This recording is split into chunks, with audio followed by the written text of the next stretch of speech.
story. Stop, you can't tell fake stories to people. And I was like, it's the same fake story every time though, and it sticks. How many of you guys bought it? I have sold hundreds of this guy's book and I have never read it. Okay. The first time I ever went and did it was at an event, and I didn't tell the ClickFunnels staff. It was a ClickFunnels event. And there was a stage rush after I was telling him it was fake. Okay. And it was to illustrate a point. Did I tell you the chapters in the book? No. Because that's not why you buy. But too many times people are like, oh, Steven, I can't start selling because my offer's not built yet. Great. Okay, you're lying to yourself. Okay. You don't understand the relationship between a sales message and an offer. And I'm trying to help you guys understand this so you can paint it and be like, oh my gosh, somebody bought it. I get it. Right? If someone asked me once, will you refund us? Absolutely not. Welcome. Merry Christmas again. That is one of the most beautiful gifts I will ever give you in your entire life. The lesson that you just learned right there. Okay. So while yes, the sales message is what does the selling, and the offer definitely needs to be amazing, the sales message is what does. That's why they buy. No one buys because of the product. You buy because of the message that was attached and ahead of the product. But then we all as entrepreneurs, we get so, what should I sell? What should I sell? What should I sell? What should I sell? And it becomes this banner, right? It becomes this whip that we hit ourselves with.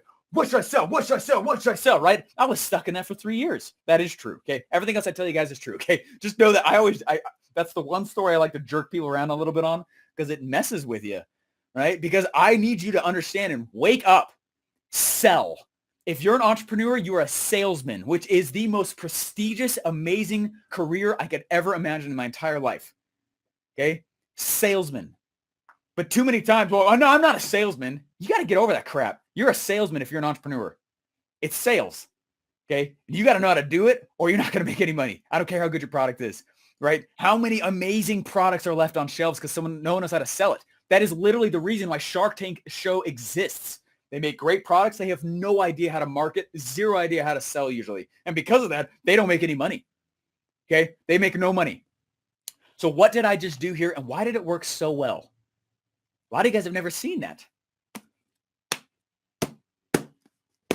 The whip is real. Yeah, the whipping's real, isn't it? It is real, right? And I know that it messes with emotions a little bit, and some of you guys might not like me as much right now. I'm totally fine for that. You will never forget this, okay? This has become one of my shticks. You'll never forget this, and the next time you're tempted to think, well, I need to go learn how, what's an amazing product I should start selling? Hopefully you can lift your hand. It's a really amazing way to get around this, okay? What you do is when you start saying things like the webinar script can't work for me because I'm not selling an info product. Okay, what you're going to do, very strategic here, you're actually going to put your arm out at about a 45-degree angle and then bend at the elbow. And what you do is you'll actually raise your arm up just a little bit right here. And I'm going to need you to go and actually kind of like line it up with your cheek just a little bit like this and pretend like the most amazing, dangerous spider in all of South Africa just barely landed on your cheek. Okay, just get that out. Okay. Get that crap out of there. That's not okay. Yeah. It's like some massive entrepreneurial garbage that we all sit around and consume. They buy because of the product. No, they don't. They buy because of the sales message, which is why you can make money without the product being done, which is why you should make money without the product being done so that they build the product with you, which was the purpose of the book, The Innovator's Dilemma. Markets that do not exist cannot be analyzed. Suppliers and consumers must discover them together. Okay? You can't do that if you go all the way start to end building the product. Start learning that the sales message is why they buy. That's the whole point. I didn't talk to you about chapters. I didn't talk to you about things on the back. It's a random book I've never read. Okay? Understand and feel me on this.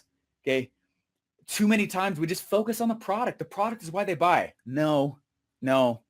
Let's understand the roles here. A sales message is what goes in and changes beliefs and opens up a gap in people's brains for the offer, right?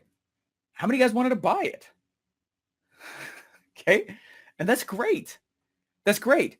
But I didn't talk about it. I told a story. I didn't open it up. Not all the quotes on the back, not how many copies have been sold, whether or not it's a bestseller. I don't know. I have no idea. That is the reason why. You guys have to understand there's a saying that goes around that says you need to believe in the thing that you're selling in order to sell it. Now, while that's true, it's not the full truth. Okay? Or why it's helpful, I should say. While it's helpful, it's not actually the full truth. If you just understand what causes the sale in the first place, you'll be able to be in an amazing, beautiful position. Okay? Because you're going to understand what influences the brain to sell. Don't feel weird about it. They want to buy. Remember the JCPenney case study from yesterday. Okay? Don't take the fun out of buying. People want it. Is it now a bestseller now because of you? Michelle, maybe. Michael Porter just got a free Stephen Larson upgrade. He's the same one. You lost a friend today. Michael Porter, not me. The last paycheck I ever received was more than 10 years ago. I was fired because I couldn't sell. Learning to sell has been my mission ever since. Catherine, I love it. 100%, right? We all are that way. And once, best lesson ever. Blew my client's mind. Oh, I dropped that story once. Blew my client's mind. Nice. And I just need you guys to understand this. That's the whole point of this, because I'm going to start walking in through some things. And the tendency as I teach this, because I've done this a lot, is for people to sit back and they get so married to the formula that they don't understand really why it works. Okay. So there's some flex room in everything I teach, for sure. There's definitely flex room. Okay. But understand why it works and the principles behind it. All a sales message does is make a promise, and all an offer does is fulfill on the promise that your sales message made. That's it. That's the relationship. You create them at the same time, the offer and the message. Okay. You put those together at the same exact time. Now you can have the sales message be delivered in a webinar, in a VSL. You can have it be delivered in literally you could mail it to people with their inbox. Those are methods. I'm talking about the actual message itself, and we're going to go through and we're going to design it, and we're going to use a lot of sales psychology on how and why it works. You'll see a marriage between marketing and sales as I bring through this. I first started using this format when I was about to leave ClickFunnels, and I was scared out of my mind because I didn't have another product. I had nothing. And what I did was I went and I started creating this template. Okay. And it's this template that has grown and grown and grown. And it's how I design my offers now. And so you're going to see, I truly believe, this is a prime example. Claude Hopkins, this is an amazing quote. And I'm not going to be able to quote it, but hear the lesson. Okay. This is what he says. He says, a man approached me with a horse. Or sorry, no, let me start over. He said, 2 men approached me with a horse, right? Each had a horse. Each horse, they said, was equally broken, and they were so tame that a child could drive them. The first man walked up to me and said, here's this horse. Take this horse. Pay me the money and try it for a week. And if you don't like the horse, come back and I'll give you your money back with no questions asked. Standard offer. On the other side, though, the other man said to me, here's this horse. Exact same as the other horse. What I want you to do is take the horse, test the horse out. And if you don't like the horse, bring it back. And if you do, pay me then. He said, I naturally took the second horse. Okay. I went and I grabbed, now, right, it's 2 scenarios. The only thing that was different with the 2 was the offer. The product, the horse was the exact same. The offer is what changed between the 2 men. Okay. There was 2 horses. 1 horse, right? I could pay now and have a week guarantee where if I don't like the horse, I can get my money back in a week. That's great. A lot of people lead with that kind of an offer. The other offer, though, with the same product, this is why this is important. The other offer with the exact same product is, why don't you go and just take the horse, and if you like it, pay me in a week, right? And he says, I naturally took the second horse. Now, notice in these 2 scenarios here, the product is the exact same. Nothing else changes except for the offer, okay? What we're going to do is I'm going to teach you guys how to take a product and turn it into an offer. No one should sell products anymore. Selling products is the easiest way for you to start having to compete on margins and price. Oh man, I got to go and I need to compete on price. I'm going to be cheaper than that guy. I'm going to be cheaper than that person. I'm going to be cheaper than that lady. I'm going to be cheap, right? If you're going to, usually you're selling a product, not an offer when you have to do those kinds of things, which sucks. Okay. I hate that. I don't have to do that. Right. Like I said, I'm unapologetically expensive, and you should be too. Right? If you can't be cheap, if you can't be the cheapest, you got to be really expensive, right? Be premium. So anyway, better customer, better everything. Anyway, we've already walked through that a little bit. So anyways, hey, I'm just trying to preface and help you guys understand what it is we're about to walk through here. And the reason is because if, let me walk through a few more principles with this because I want you to understand so super clearly why it is that we do this. Okay. Now, let's analyze the story that I told you guys real quick. What elements inside of that story were most influential on you that sold this, the fake book story? I know a lot of you guys have already seen that as well.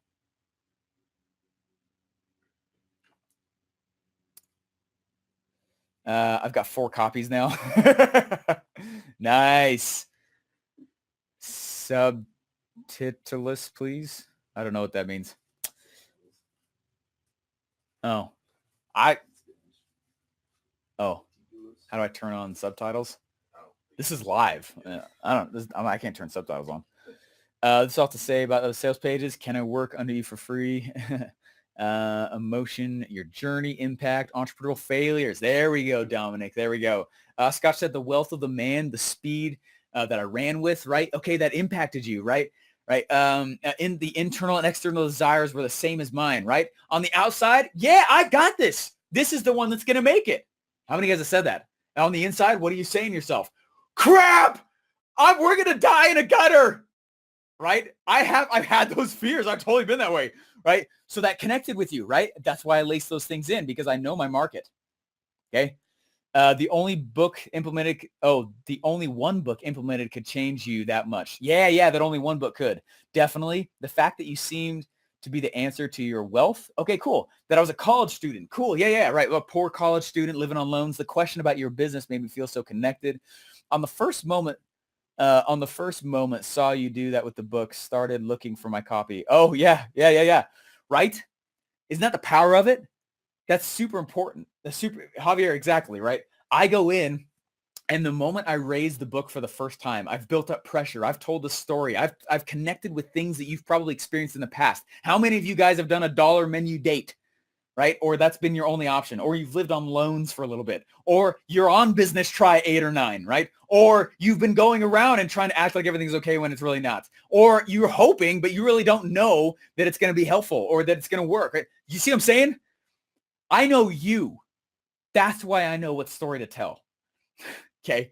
I know my market because I just take experiences that I know you're all going through, and it becomes the sales message. It becomes the story. Now, don't lie. Okay. What I like, that's a straight up lie. Okay. All that story's fake, but it's for a purpose. I really have never read this book. Okay. It's so that when I go in and I finally raise it and you see what was the answer that changed it all. I've been going through the same experiences, and oh my gosh, I just wish I knew which book I was. And I create that desire in you before I reveal what the book is. And I was holding it. I was just keeping it down. And then you're like, Google, Amazon now, right? Some of you might have bought it before I even told you guys that I was going to give it to you for free, which is a testament of the desire that causes. Okay, so what I'm going to teach you how to do is place and pull these elements out of your red ocean type 1 dream customer and lace them inside of a sales message. Okay. Now to do that, first of all, what we need to do is we need to identify what their likely false beliefs already are or will be when they see your product for the first time. Okay. So this is the thing I'm going to start walking through it. All the details, the environment, the emotional state, transformation. Yeah. Your storytelling is good too. Lots of tactical details, humidity, pain at the door and a closing on your hand. Thank you, Nicole. Appreciate that. You're running and put your hand in the door to block it, right? That's like, we've all felt that. We've all done crazy stuff because we're these crazy entrepreneur people who are like, I believe I actually have control of my destiny. So we do crap that's not normal humanity. That's right. Heard you tell a story before, followed by a story about when you learned too much about a pest control product you were selling door to door. The more technicals you learn, the less you're sold. Yeah. That is a true story. That sucked. That was hard. Even in interviews, you were selling, but you're selling yourself. We sell every day, 100%. Right? I get on interviews every week for that exact reason, and I'm selling me, right? Oh yes, hook, line, and sinker. Mine, I am with the people I'm selling. Okay, so anyways, hopefully no one's like livid or pissed or whatever. If you truly are, you can just get off this. But because I need you to understand why this is such a big deal, please take the lesson that if you've been solely focused on the product and not how it sells, it is the very reason why you don't have money in the pocket around your product yet. And again, I'm not here to I'm not trying to like slam everybody, but that's why. Okay. So it's going to be a big framework. You ready for this? I highly recommend that you take notes on this.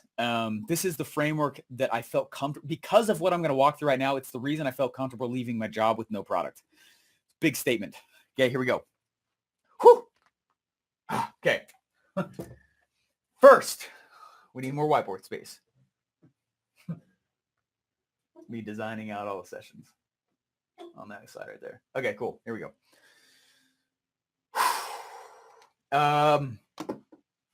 You know, it'd be more fun. I just spat my coffee. Nice.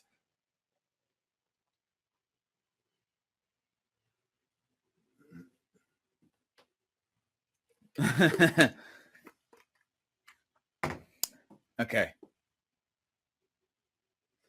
You know what? I'm walking through a few scenarios in my head. The best way to deliver this. To understand something is one thing. To be able to teach it is completely different. That's why I'm making sure that we're set here. Okay, let's do this. All right, so again, working from the top. This is the beginning framework for everything that I do. Right? We got the health, wealth, and relationships.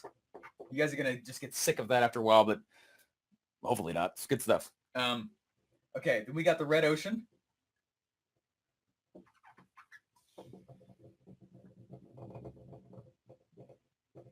And we're over here creating a blue ocean. What I started asking myself, and this goes back to some door-to-door sales principles, and general sales principles. It doesn't matter whatever you say. It's selling in general. What I started asking myself is, what will be someone's knee-jerk reaction the first time they see my product? This is very important to understand. Okay.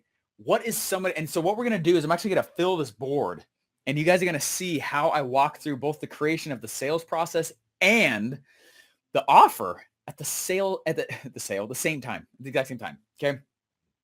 Now this begins with us understanding the stark reality and difference, the stark difference between an offer, between an objection. I had O's on my mind.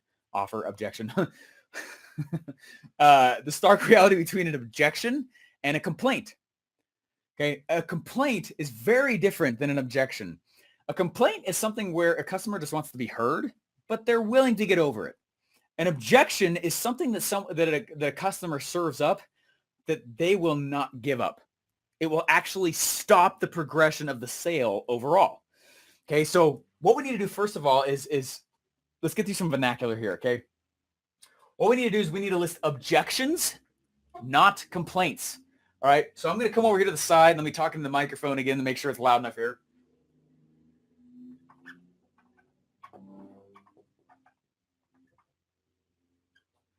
Okay. When you're going in, and a lot of you guys have been asking me, how do I know what some of these false beliefs are of the red ocean? How do I know that what they're telling me is actually some like a real problem? How do I know, right? This is after you've identified those things. This is when you've started to ideate the offer you're about to give to them. And so I don't need it built, but I need to think about what it is that they might have objections over the first time they ever see my offer. Okay. So let's start walking through these. So to give an example of an objection versus a complaint, I sold pest control, I sold security systems, and then I was a telemarketer for a little while. I'd like to apologize on behalf of the entire industry here for all the dinners I have interrupted. Anyways, when I was a door-to-door sales guy for pest control, though, a very standard thing, I would walk up to somebody and we'd knock on the door. They'd come open up the door. You go, hello? I go, hey, how's it going? My name's Steven. We're spraying, and I'd be like in full pest control kind of get up. Hey, we're spraying the Joneses down the street for all their bugs. We got the truck here. Most of the cost is in us just getting the truck where it needs to go. So it's actually half off while we're here. Do you want like 4 or 5 o'clock? That's how it'd start. And they'd be like, wait, what? And so I'd say the same thing. Hey, we're here with the Joneses. A lot of our cost is just in getting the truck places. Do you want 4 or 5 o'clock? We can do it half off while we're here. We're literally down the street. Like, oh, you know what? I need to talk to my wife first. Good. Okay, let's pause. That's good. That's good. We want that. You have to understand that you want to get to a no as quickly as possible because it guides the sale. It's the same thing with what we're about to build right here. And we're going to do it with a lot of, anyway, let's keep going here. Now, at that moment, we need to figure out if what he just said, I need to talk to my spouse. I need to talk to my wife before I can make a decision about pest control. We need to figure out if that is an objection or a complaint, because it's different for most people, right? Very different.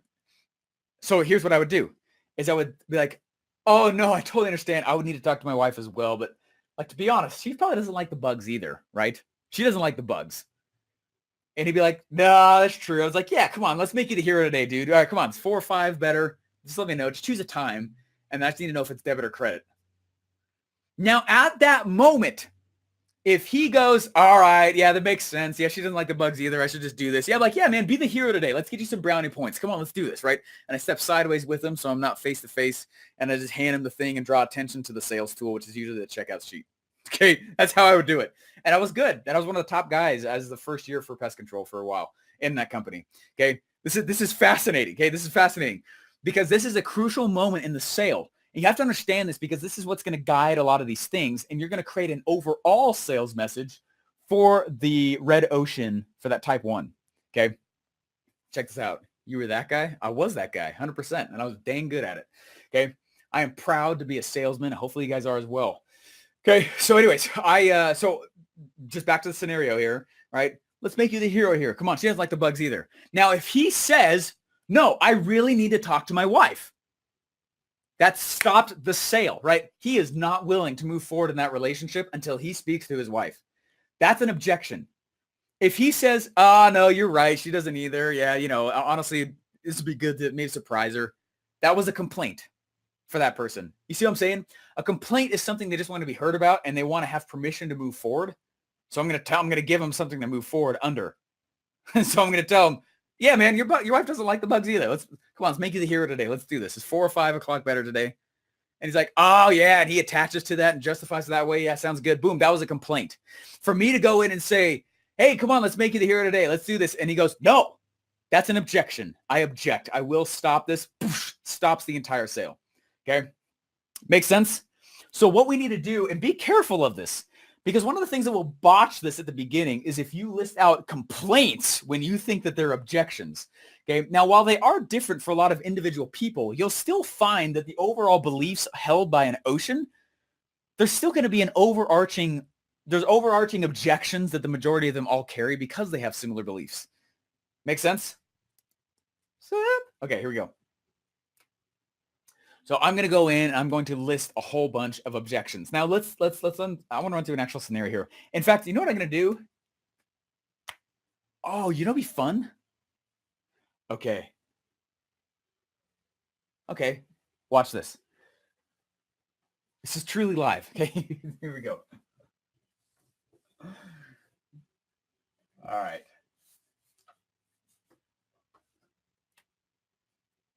Wealth.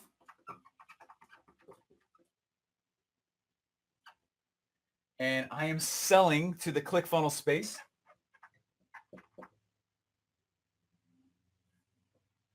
Right. And remember, I am inside the ClickFunnels space right here. I'm just going to draw myself out here just a little bit though. Right. I'm selling back to a spot in a sliver that I've cut out right here. Okay.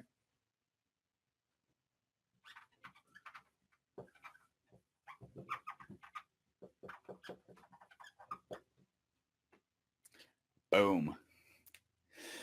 Okay, here we go. I love these spur of the moment thoughts and insights he gets. Thank you. Okay. We are going to act like I'm going to list out all the objections you guys have to coming to OfferMind and watch me create a script in front of you. Okay, check this out. This is pretty epic. Okay, let's do this. I can't afford it. Okay, there we go. Trevor, there we go. I can't afford it, right? Money. Okay, that's an actual objection that we've got, right?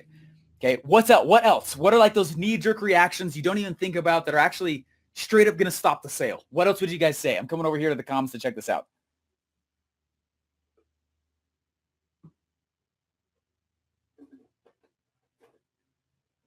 I don't have time. Someone said hide the credit card. Okay, I don't have time. I don't have time. It's too far. Distance? Sure.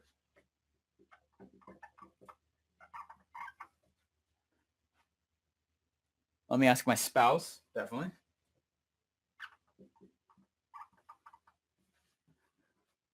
Can't get time off work. Who's going to watch my baby? I'll go up there. Babysitting. Okay. No time. Don't think it's going to be worth it. That's a complaint. If this is the event, fraud. If this is an event in the U.S., I can't go. Let me ask my spouse. I'm from Russia. Too far. The objection stops the progression of the sale. Well, I learned something new. Yes.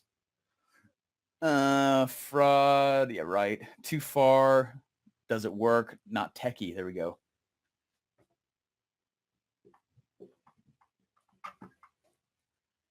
My wife will be upset if I spend that much money. Something we could get rich. Some would think get rich quick thing. Some could think that, yeah. Hotels and flights. Don't know how. It's fair.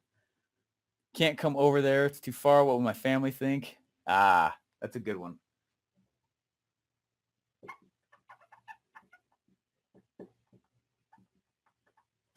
Family opinions. We all kind of fight that anyway, though. I totally get that. Am I smart enough to understand? It's a school starting time. Do I really need another course? Information overload. Okay, definitely that one. It's the reason we record it. Information overload. It's just going to be used to sell me on something more. Oh, darn. Don't believe I will get an ROI more than what I spend. That's an execution problem. I have a kid. I can't fly from Europe and leave him. Your big eyes. Thank you, Sean. My kid is getting married that weekend. I am not going to compete with that. I don't have a product to create an offer around. I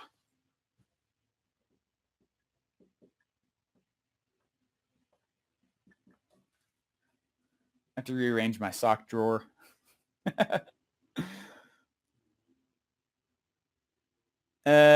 Not another event. When will I make money?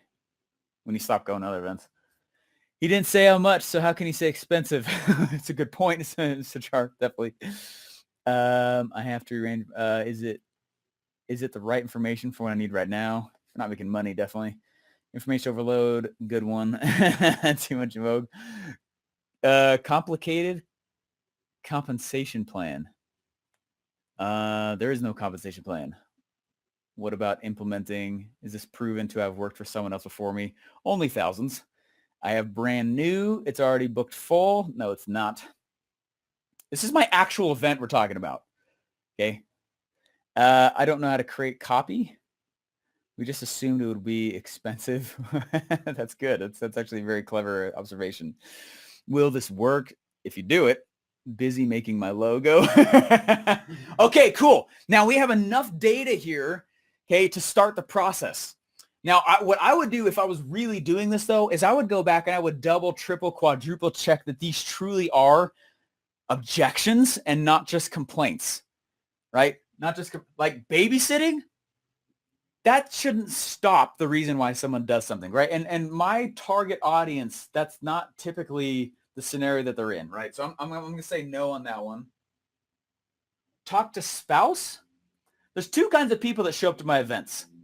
The first kind of individual is somebody who already has a business and they want to go from 7 figures to 8 figures. And that's usually the type of individual who hires me a lot. The other kind of business is the business where it's just starting out and they want to make sure that they can shortcut a lot of time and pain trying to figure it out on their own. So those are kind of the two individuals that show up, which is great because people who are brand new get to rub shoulders with a lot of very rich people. And then people who are also rich and expensive and are successful already. Usually what happens is a lot of times they get to network with people who have desire but aren't quite where they want to be yet. So sometimes they end up working for the person who has an existing business. And so it shortcuts them even more. All right. So the no product one, that's a big one. Info overload. I think that's a fake thing. That just means you're learning. Family opinions. Yeah, you just got to get over anyone. Like, man, I'm my own person. So I'm not going to try and address that one. What I'm looking for is the top 3. That's what I'm looking for right now. I'm looking for the top 3 that would actually cause somebody to no longer want to show up, right? Or actually come or make the effort, okay, despite how far or whatever it might be. Techie, that actually might be a big one. But you notice I'm not in ClickFunnels at all right now, right? There's so much more that can go into it ahead of time, okay? Spouse, time and money, those are always kind of tied. Those are always external ones. I don't have a product yet. I'm not techie, spouse, distance. I'm going to go with either information overload. Doesn't make sense because anything you learn at the beginning overloads you. It's how you learn. The spouse one, maybe, but if you just have conversations, it should help that. Distance. You lack energy and no enthusiasm. Thanks, Tan. Am I going to get the information I need to solve my problem? Dan, definitely. Yeah. That might be the one. Is it for me? Right. And that actually is one of the largest reasons why someone will not continue forward on an opt-in page. So there's ways we get around that to help them realize, yeah, it is for you. But I love that you brought that up. Totally. Let's see. I'm too busy throwing rocks at the red ocean. Nice, Mike. Busy making my logo. Is it going to solve my problem? Love it. You know what? I'm going to go with that one.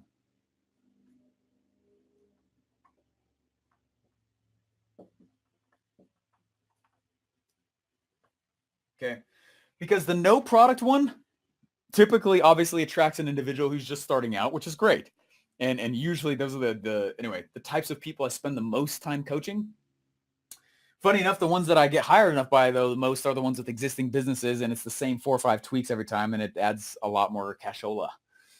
So I'm going to say the solve the problem one to represent the audience that is with an existing business, because there's a problem they're trying to solve, and a lot of, anyway. And then the no product will include those who are brand new. And then the time and money thing, that is usually, anyways. Okay, so what I'm going to walk through on this is this. What I want to do is I'm going to now sift these through. Actually, let's talk about this. This is how the brain experiences sales. Deep crap. Warning, deep crap. All right.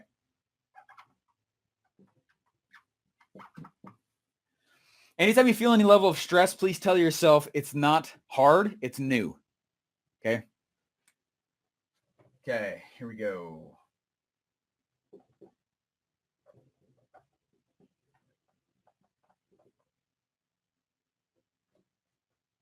So what I'm going to do is, so you guys understand, it's super cheesy, okay? Super cheesy name, but I call it the sales-o-meter, which I know is really cheesy, but whatever. And the reason I call it that is because what it allows me to do is judge how far a person has been sold. It's basically this. This is the sentence that things go in. And I was kind of talking about this a little bit yesterday. I was talking about this yesterday a little bit. The vehicle can be replaced for a product, right? What is the product-based belief? Meaning, what are the beliefs somebody's going to have about the actual event itself? Does the event, do you think, have the actual capacity to deliver on the things that it says it will? Will it be worth my time, right? Is it going to solve my problem? Is it going to actually be something that helps me move forward, right? And so this is perfect what you guys have written here, because what I look for is an overarching false belief that specifically has to do with the vehicle / product, in this case, the event. Okay. And I would say, does it solve my problem? Is probably going to be the number one thing that people would get hung up on. It's always the thing that I get hung up on whenever I'm looking to see someone's event, right? Someone said, how is this different than Russell's training? Have you ever seen this? This is my framework, right? The fact that there's vehicle internal and external beliefs it's not Russell's, right? This is how the brain experiences the sale.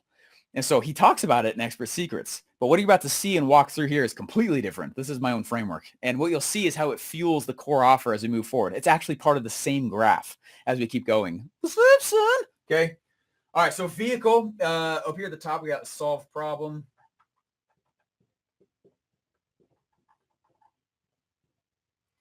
So it takes care of that one. The next biggest one as far as internal. So again, the sentence looks like this. I believe that this vehicle has the capacity to do what it says it does.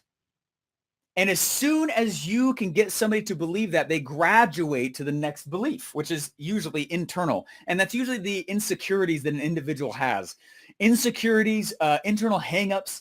I'm not good enough. I'm not smart enough. There's no way I could pull this off. Information overload. That's when I heard that on. I was like, boom, someone's tripping on internal beliefs. Okay. So I'm going to say information overload / no product. Okay. I don't qualify because I don't have a product. Does that make sense? It's very much an internal driven thing.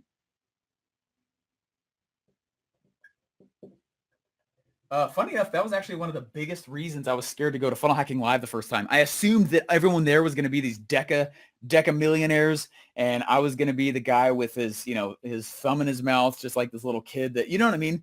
It actually really was quite intimidating to me. So I can relate with that feeling. I have no product. I can't qualify. I'm going to be around all these people and I'm not going to be able to relate. And frankly, it's not going to solve my problems.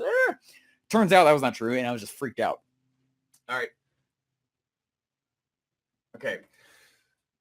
We got that one. What's fascinating about time money is what's interesting about external based beliefs, external based false beliefs are usually about resources. I will blame my ability to have success with the vehicle based on if I have enough time, money, resources, support from spouse. It has to do with things that are away from me. And so the sentence looks like this. As far as vehicle goes, we will say, yes, I believe that the vehicle can get me what it says it can. If it's a yes, I progress to internal. And the sentence now looks like this. I believe that the vehicle can get me to where it says it can, and that I have the capacity to pull it off. Right? I walked through this again a little bit yesterday. The external, the sentence makes it look like this. The external has everything to do with forces and resources that are outside of your control, but still influence you. That's why it's external. Okay.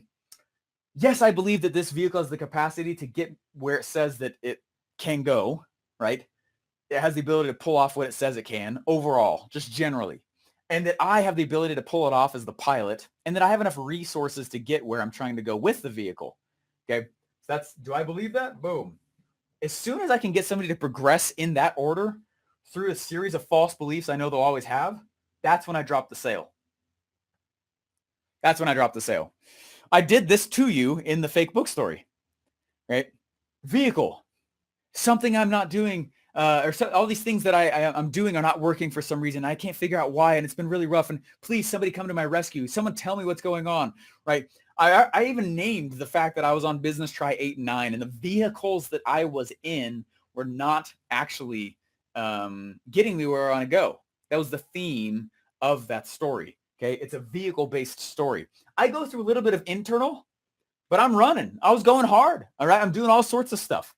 There wasn't so much external-based stuff inside that story because I know that who I'm listening to and who's listening to me, they're mostly fixed on and fixated on vehicle-based things. Is that vehicle going to really work? Right? Skeptics love having vehicle-based false beliefs. That's crap. It's garbage. It's not going to work. It's not for me. Right? Those are very, anyway, hopefully it's making sense to you. Because so I progress in this level. And so a lot of times what I look at it as is that if somebody they're able to get past this vehicle-based belief to come to OfferMind or whatever that you're selling, if someone can get past this vehicle-based belief right here, I believe now that they are 1/3 sold. Okay. 1/3. There we go. 1/3 sold. Okay. And if I can get them to come do this one, sweet. They're now 2/3 sold. Right. And if I can do this, they're now 3/3 sold. At this point, what ends up happening is usually that's when a new person who's not really experienced with sales, they start to freak out. Crap, this is where I'm supposed to do the sale. You already did. Okay. You already changed their beliefs with the intent of a sale. And if you've gotten them through these 3 phases where they believe it's possible that they can pull it off and they have the resources to do so, they're already being sold. You're already selling. And what you're doing is opening up that gap where now you can go in and just drop that offer. And if you don't, someone else will. That's what we call the moral obligation to sell. Okay. All right. Check this out though. So here's how we walk through this.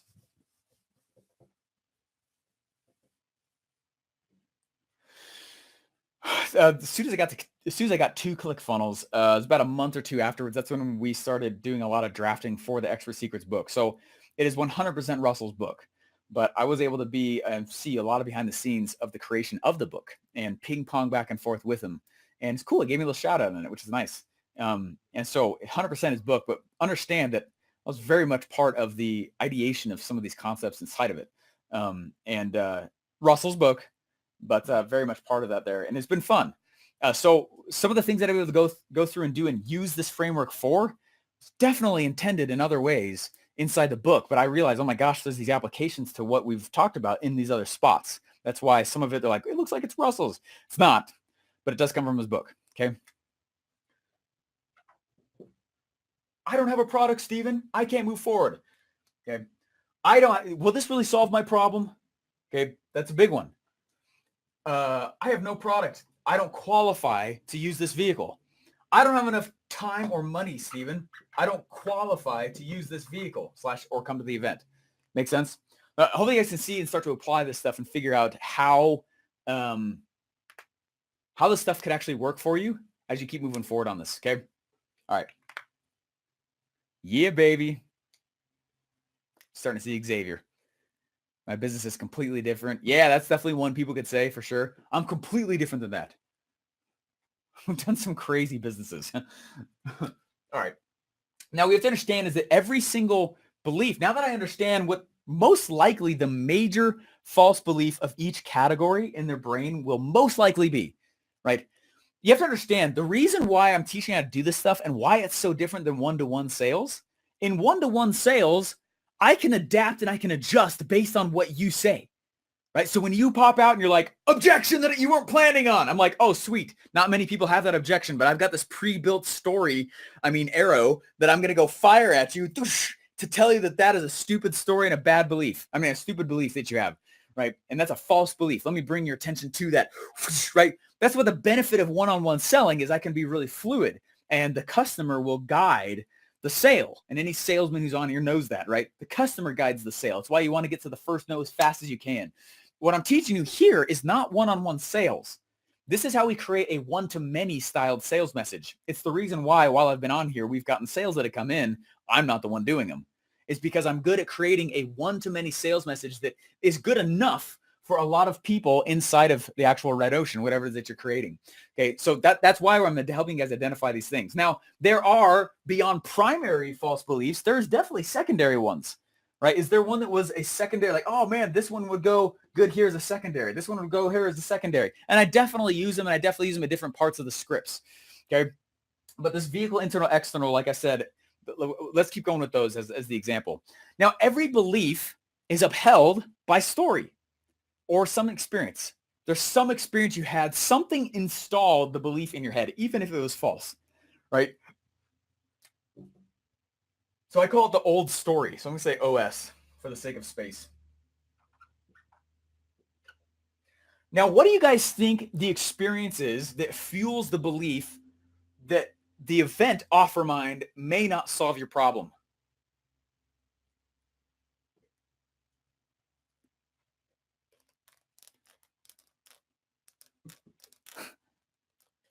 Hey, thanks, Wayne. Appreciate that.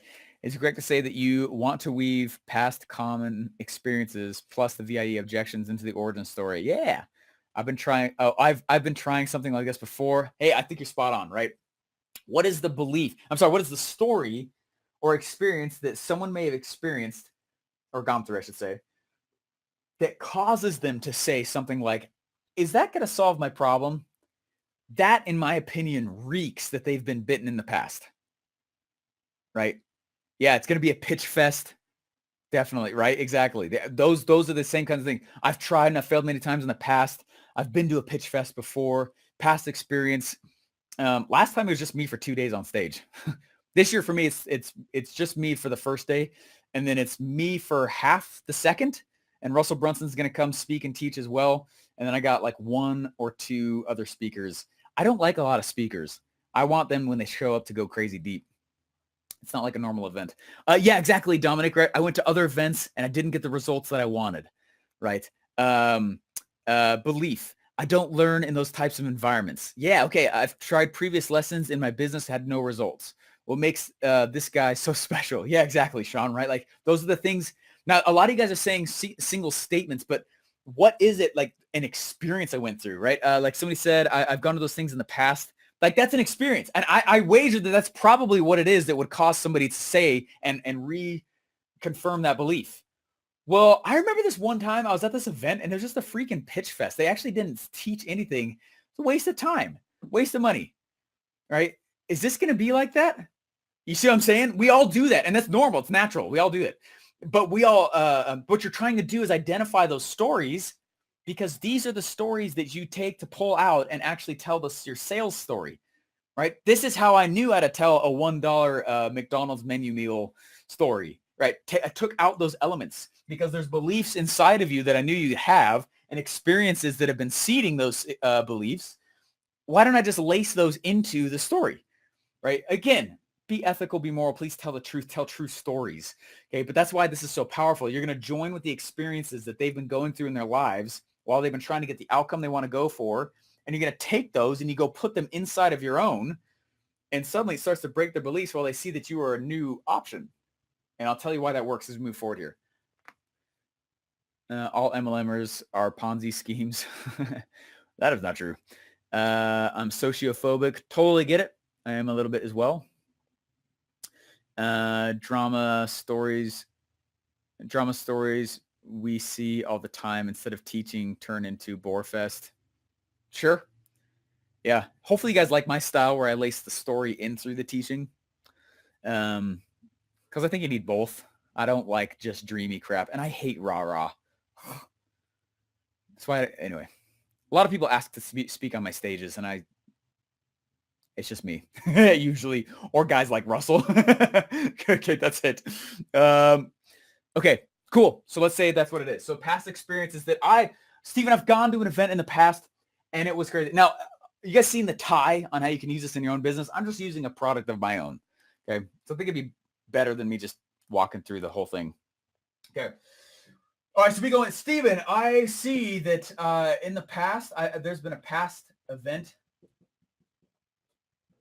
Past event sucked. Past event sucked. Okay, I'm trying to write really condensed because of what's coming next. Okay, now what would be a story that someone would have gone through in order to be serving up the belief, I don't qualify to go to that, Stephen, because I don't have a product. What do you think about this one, the next one? No product. Okay, all this stuff moving forward, VIE, we're going to go sideways here for just a little bit, okay? So there's several of the things going on. What other story do you think somebody would have gone through in order to serve up? But I don't have a product, so I don't qualify. Okay. Yeah, rah-rah sucks. It's so fake. I hate rah-rah. What other resource would you recommend for breaking false belief patterns besides Expert Secrets? There's not a lot of them out there, which is why I'm putting a book out. They see everyone else with a product. Yeah, I believe that as well. I believe that would be one of the major reasons why somebody would be saying that. And frankly, it's one of the reasons I started feeling I just didn't qualify. I want to go to Funnel Hacking Live, but I'm going to be an idiot, right? Many years ago, I'm going to be an idiot. There's no way that I qualify to be in that room with all these people, right? Yeah, someone's saying, well, you have to have a product in order to sell, right? Which I just hopefully dispelled. I'm not successful enough, right? Exactly, man. I think you're spot on with that as well, right? Those are the things that they're going to start to say to themselves. I'm not successful enough. I am stuck studying. Like the thing that I actually was hung up for a while on is like, well, I just have to keep studying the strategies until I find the right product. So I ended up knowing a ton of strategies without actually anything to do it to, right? Which is super annoying. And anyway. So let's say here that this one is, let's see, whenever I think this is the product I should sell, I get stuck about the market and don't know how to sell. Totally get it. This should help you tremendously with this whole thing. Products where it make people buy. Oh, as a belief. I think you're spot on with that also. Yeah. Yeah.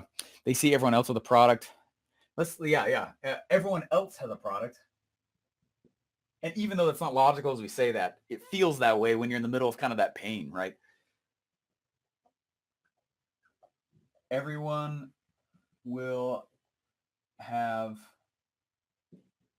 products. Really shrinking down that writing there. Hopefully that's okay. Okay, next one. time and money. I want to drop a pretty important lesson on you here in a moment, but after we do this, one of these is the key. Time and money. Analysis paralysis. I don't know any of these people. I'm not successful enough to be in their clique. That scared the crap out of me, honestly.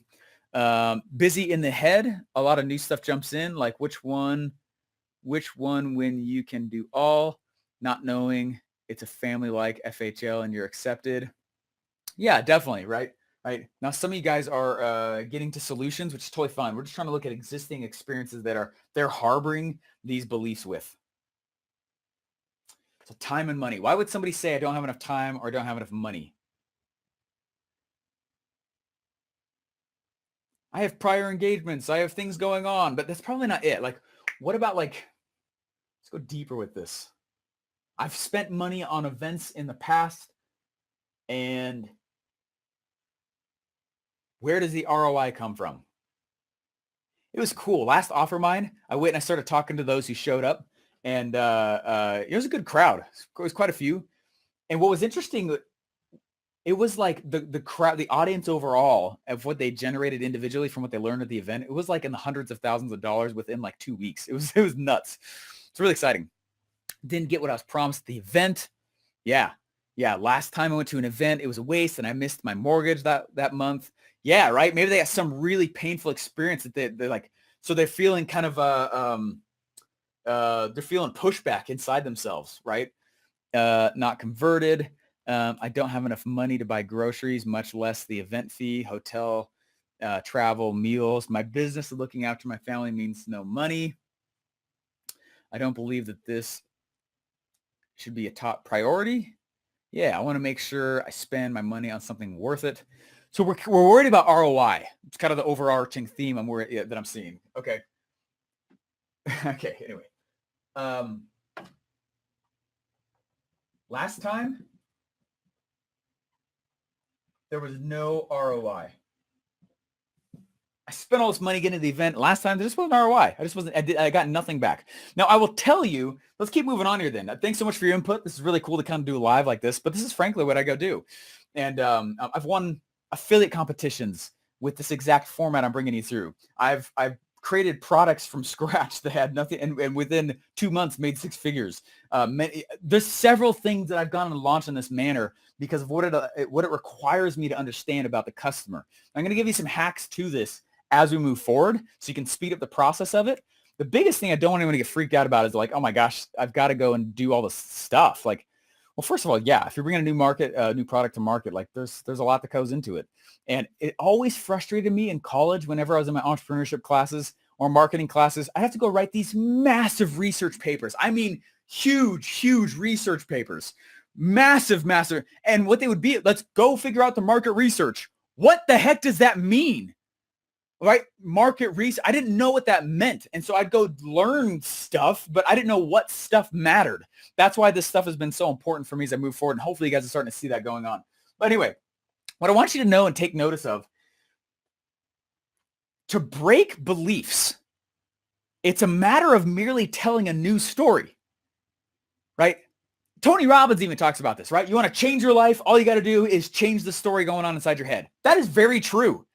That's very true. Okay. So I'm going to come here and I'm going to say new story. And we're going to keep this really tiny because I'm going to take this specifically to a new spot. Now, there's 2 key things to understand about this framework at this exact juncture. Okay. And it is this. When we talk about hot, warm, and cold traffic, join the customer in their head, education bridges, what are we really saying? The bridge is dictated right here.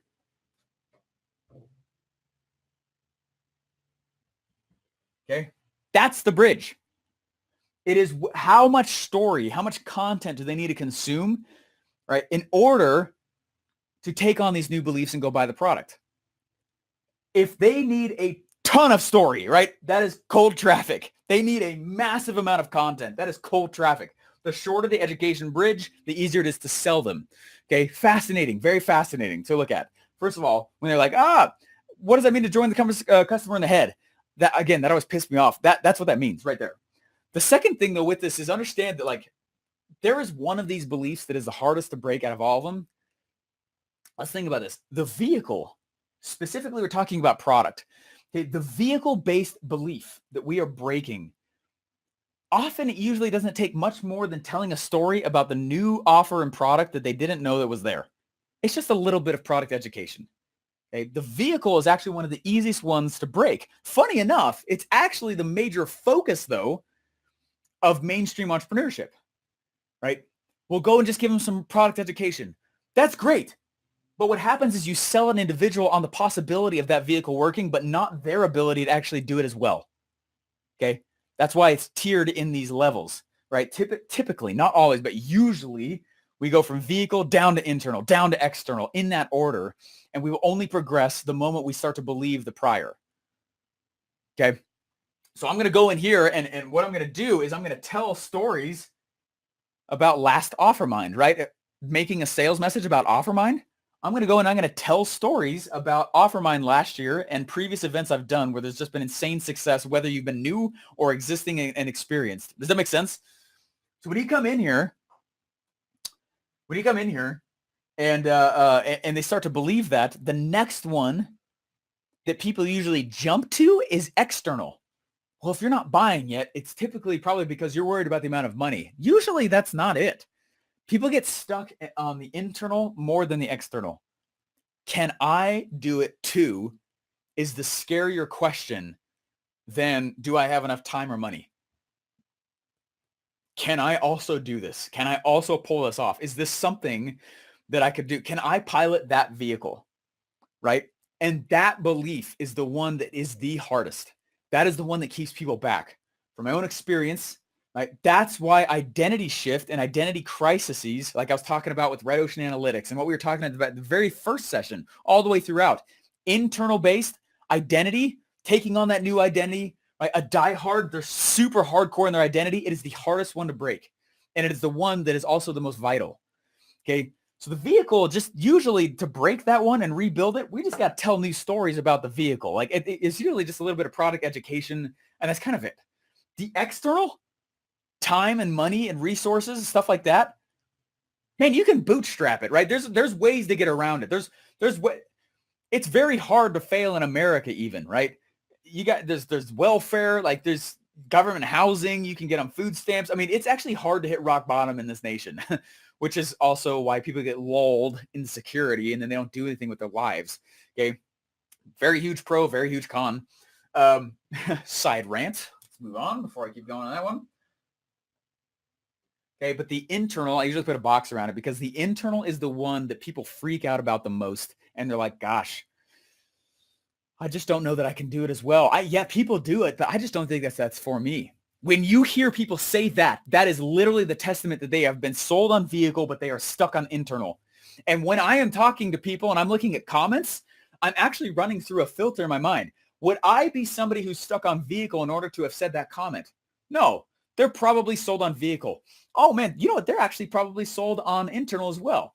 When some of you guys went straight to external, when I asked you guys what some of the objections would be, what that tells me is you are sold on the concepts I'm teaching you right now. You're also sold on your ability to pull it off. What you're not sold on is the fact that you have to go get some resources in order to actually play in the game. Fascinating, isn't it? Your comments say a lot about where you are. Okay. And so when I step back and I start looking, a lot of times that's why people like when I coach. So I'm very forward and I cut right to the core a lot of times because I'm doing it from this light. How sold is this group on the lesson I'm giving them now? Looks like they're all giving me internal and external desires. That's good. That means they're sold on the concept of the vehicle. They're sold on the overall thing that everything's about, but now they're just trying to get sold that they could pull it off and that they have the resources to do so at the same time. Sometimes looks like you know us. That is just amazing. Big aha moment fix for me. Thanks so much. Right. Awesome. Yes. Powerful stating no matter where you are, but you can. Yeah. Good stuff. Right. And so you understand like everything is this way. Decision-making in general is this way. I see that I have the capacity to go be, I don't know. I keep telling Russell, I'm going to choke him out because he's a wrestler and I want to go learn jiu-jitsu so I can fight him. And I'm like, dude, I'm going to choke you out one day. He's like, all right, man, go for it. So he gave me a cool gym that I'm going to go start training at, which I'm excited about. Okay. I'm sold that the vehicle is good enough to choke him out.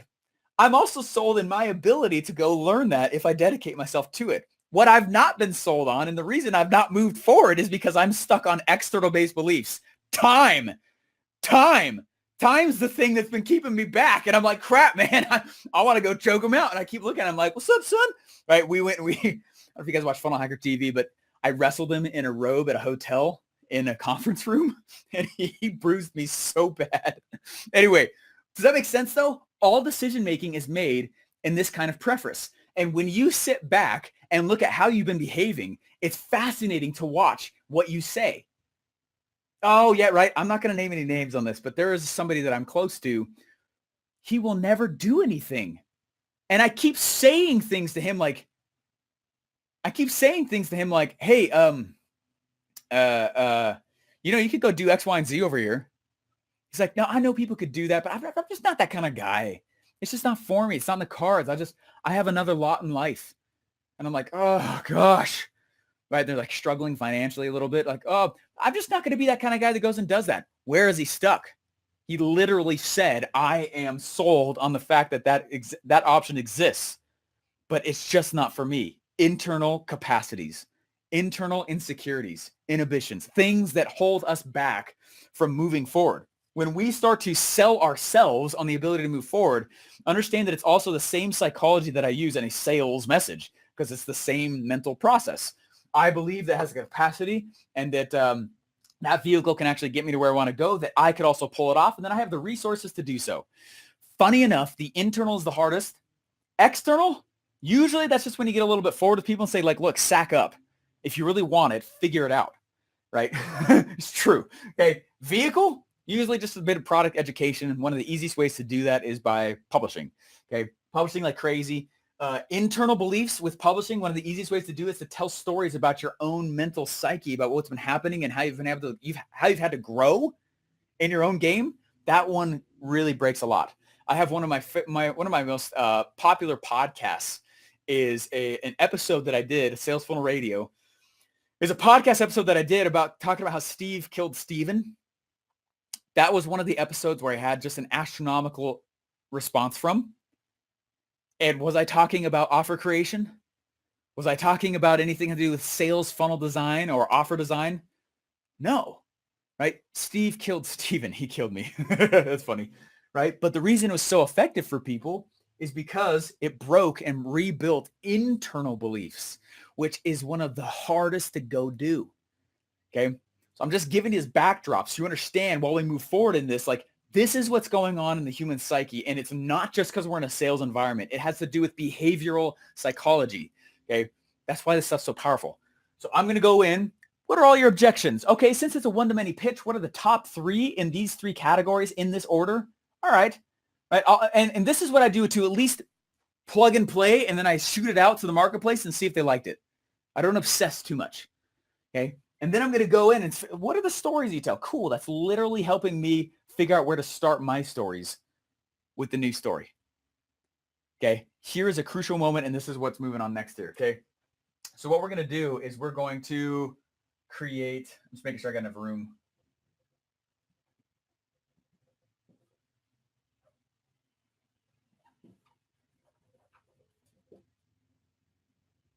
Boom. Okay. Let's fill out a few more of these things here so help you guys figure this out.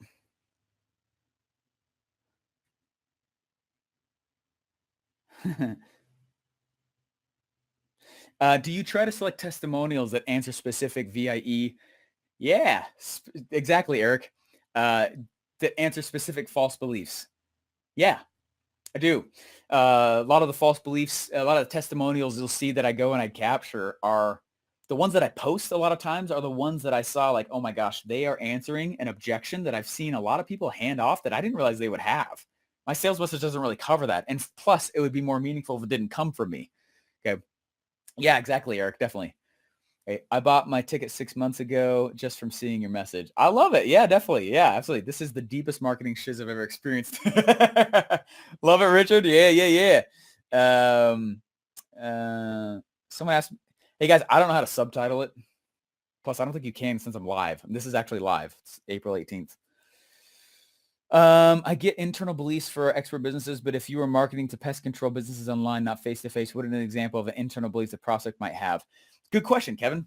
So if I'm a business and I'm selling to another business, right, and I say to them, you're helping them pest control business online, what's an example of internal belief the prospect might have? Now, it completely depends on what it is that where you're leading them to, right? You have to know that ahead of time. That's why I put up here, because what we're doing is we're testing reactions against this. What are people going to say? Now we identify why they're saying that and then how to actually go shift it, the new promise and product associated with that belief. Oh, here's where it comes, baby. So if I have an internal hang up as a business, I probably have, most of the time what I find is that they're having a hang up about their ability to go do it themselves.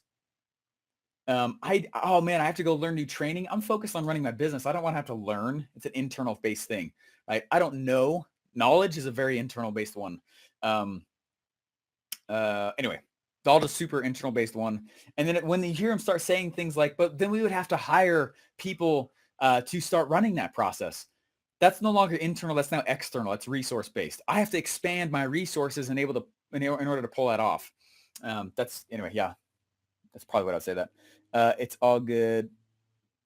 I know issues. He killed me with all the technical and everything I have downloaded and got on. I don't know which one is important. It'll type it out as you say it. No way. That's sick. That's cool. I don't know how to turn it on. Okay, here we go. All right, so the news story, which is a testament. I hope you guys understand, like, I don't know how to do everything in my business proudly. I hire individuals who know the how. I find the who that knows the how, right? That's very Russell-esque. Actually, he got that from, I thought it was Brandon Bouchard. I think. Anyway, don't quote me, but I remember when that happened. Okay, the news story. So what's a story that I could tell, right? Past events sucks, right? What are the news stories that I could tell to break and rebuild the belief that, okay, while old events probably have sucked, this is nothing like other events. And it's not a pitch fest, right? The reason why I threw the first one is so I could teach for 2 straight days, because I didn't have a platform to do what I'm doing right now, which is teach my frameworks. I kept teaching bits and pieces on Sales Funnel Radio, but I never had a spot to actually do it all. So what I would do to tell news stories is I would tell, right, a lot of testimonials. And what have I started doing on top of Sales Funnel Radio? On Sales Funnel Radio, if you go check that, Sales Funnel Radio, I've been going in, and what has the call to action slowly started to be? Go to OfferMind. Go to OfferMind, right? And it's me taking segments and sections of the last event and running them as episodes for the sole purpose of not just teaching, but showing you it's really good stuff. Okay, it's not just normal mainstream crap, right? Just like you're seeing here, this is stuff that's come from testing and doing and me being in the weeds, not from me learning from a book and just reteaching it. Okay.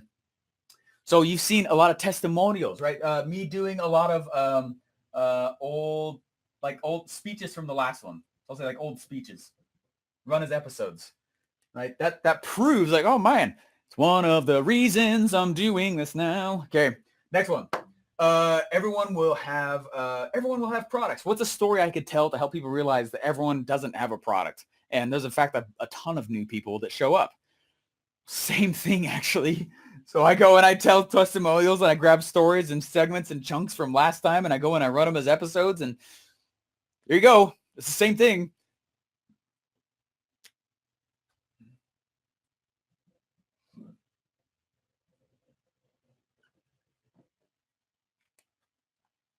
Everyone have products. Telling stories about people who didn't have products and then they made like 50 grand really quick. In fact, there's 2 people that didn't have anything. They made 30 grand really fast within like 2 days afterwards. After hearing the first masterclass that I did around this topic.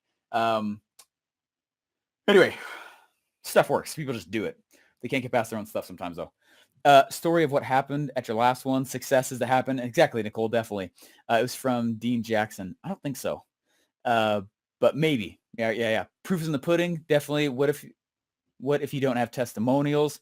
That doesn't mean you still don't have stories. right? So this next one, I'll skip the testimonials thing so that you can see how I do that. Truly, everyone has something, info, etc. Russell, about this, I have reposted it on my Instagram. He learned about it from Dan Sullivan. Maybe. I can't remember. Okay. When it comes to this one, okay, time and money.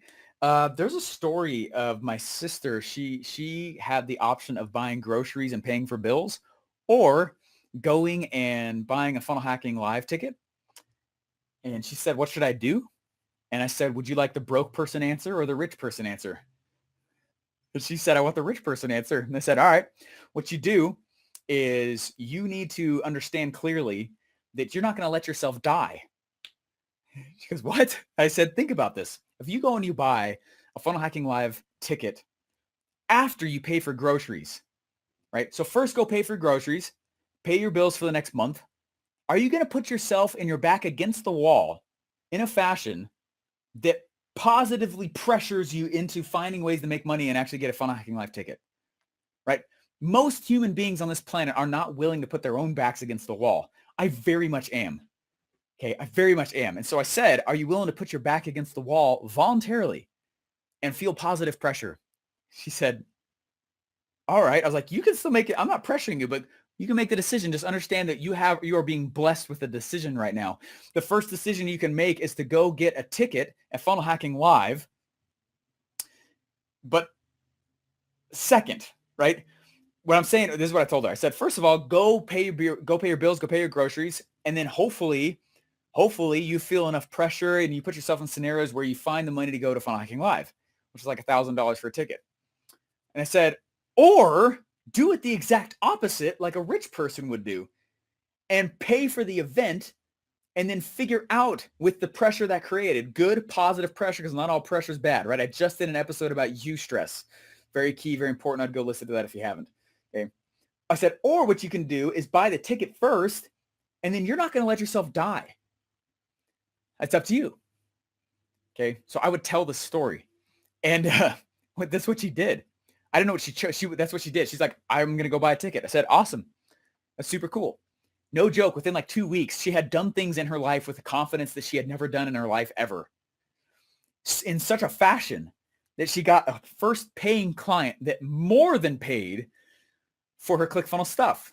And it's because she started behaving in ways that she wouldn't have otherwise. So fast forward, she gets to the event. She shows up to the event. And she's going to go get inside Russell's program. And it's 18 grand for his program. I think it's 25 now. Anyway, so he's in this program, right? And the timer's ticking and he's just done a pitch for his event. And he's like, man, you know what? I'm going to go in.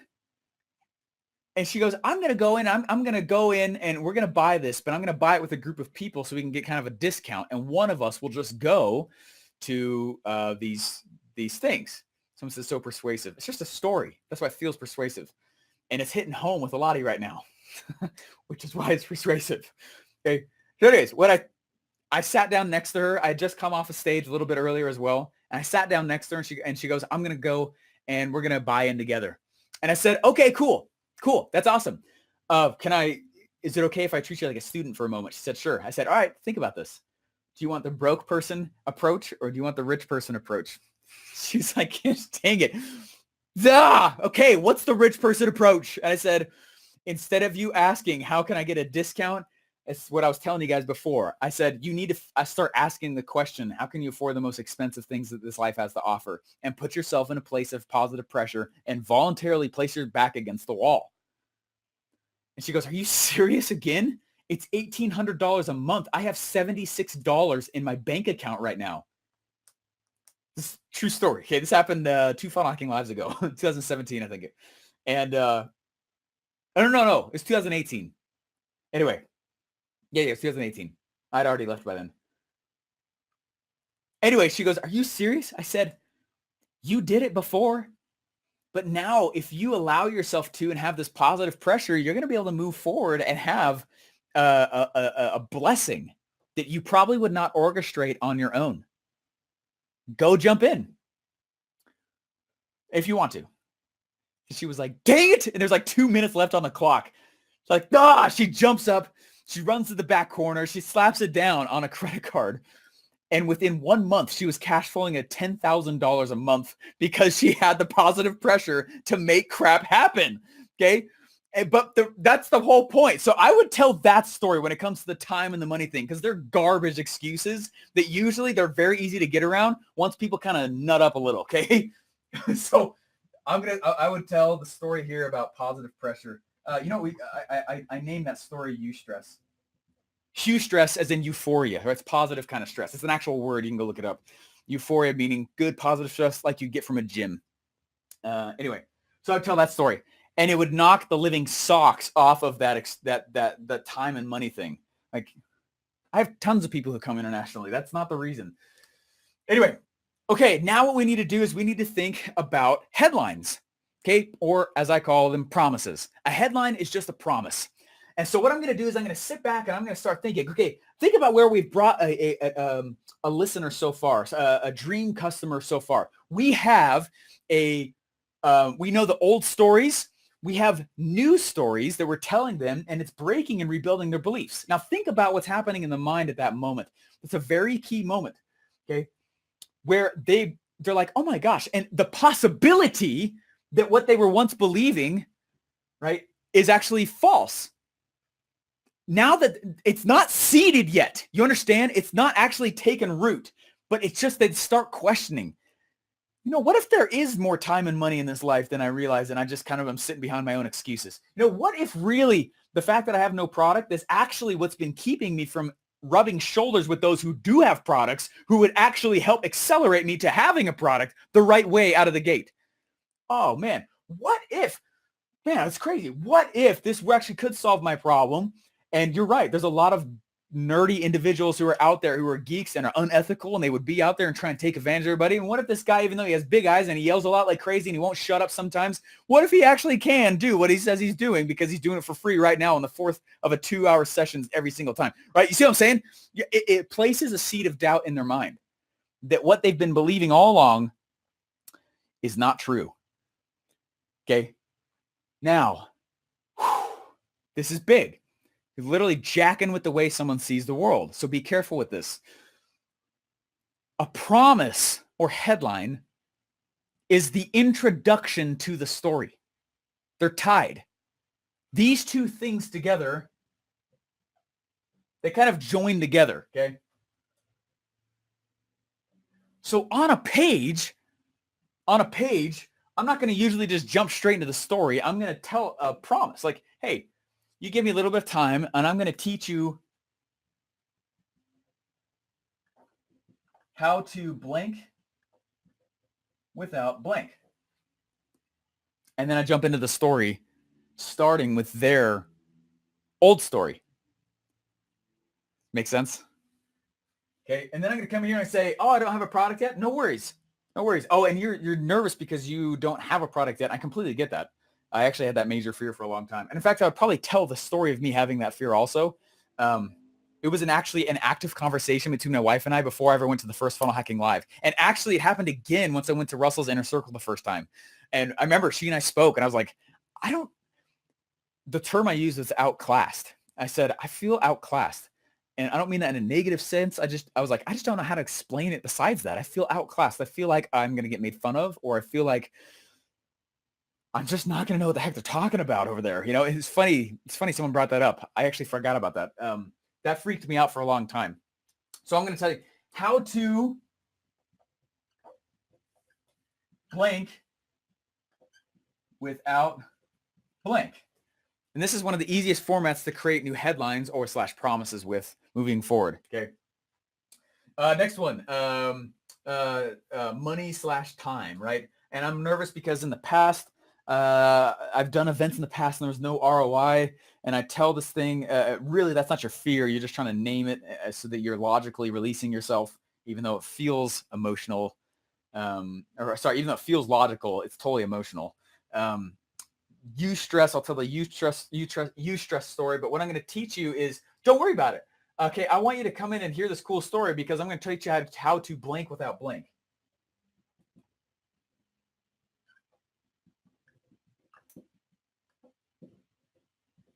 So honestly, this is what I had on my whiteboard before I left ClickFunnels. It was already all designed out and drawn out for my first product.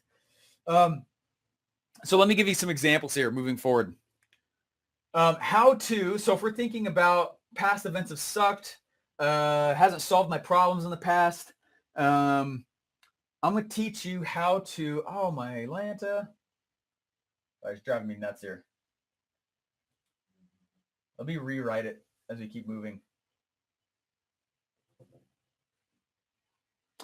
Let me teach you before you come to the event how to construct an offer the right way so that you can get value of this and develop a feeling of reciprocity before I even tell you that you should come to the event. Oh my gosh, that's what I'm doing. Okay. Let me teach you. I'm going to show you how to, and I'm just put HT because there's not enough room here. How to HT. How to big promise without huge pain. That's kind of one of the easiest formats to start with. How to big promise without big pain. Okay. I'm going to teach you how to create offers that convert without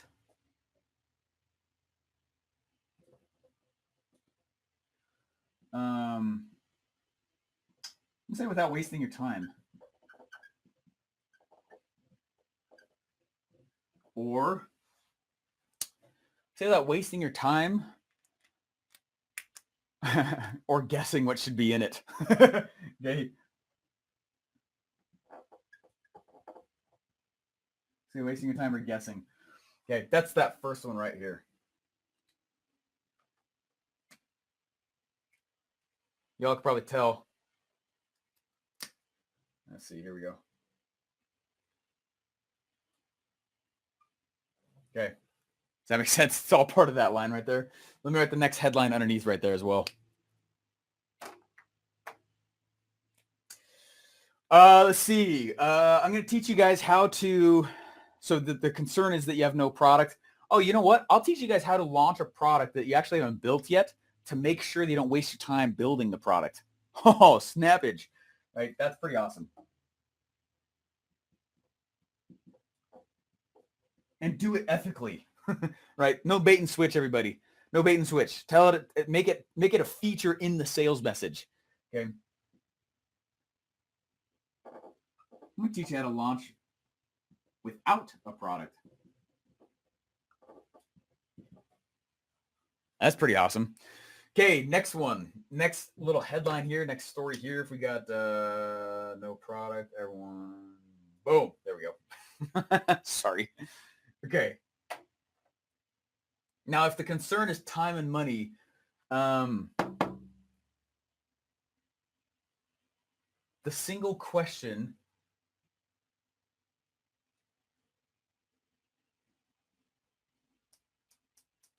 headline writing is its own art for sure. And I don't want to like get stuck writing them right here. Let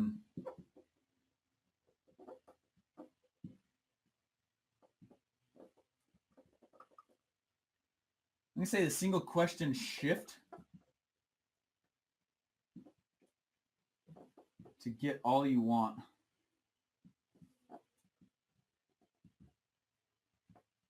Out of life.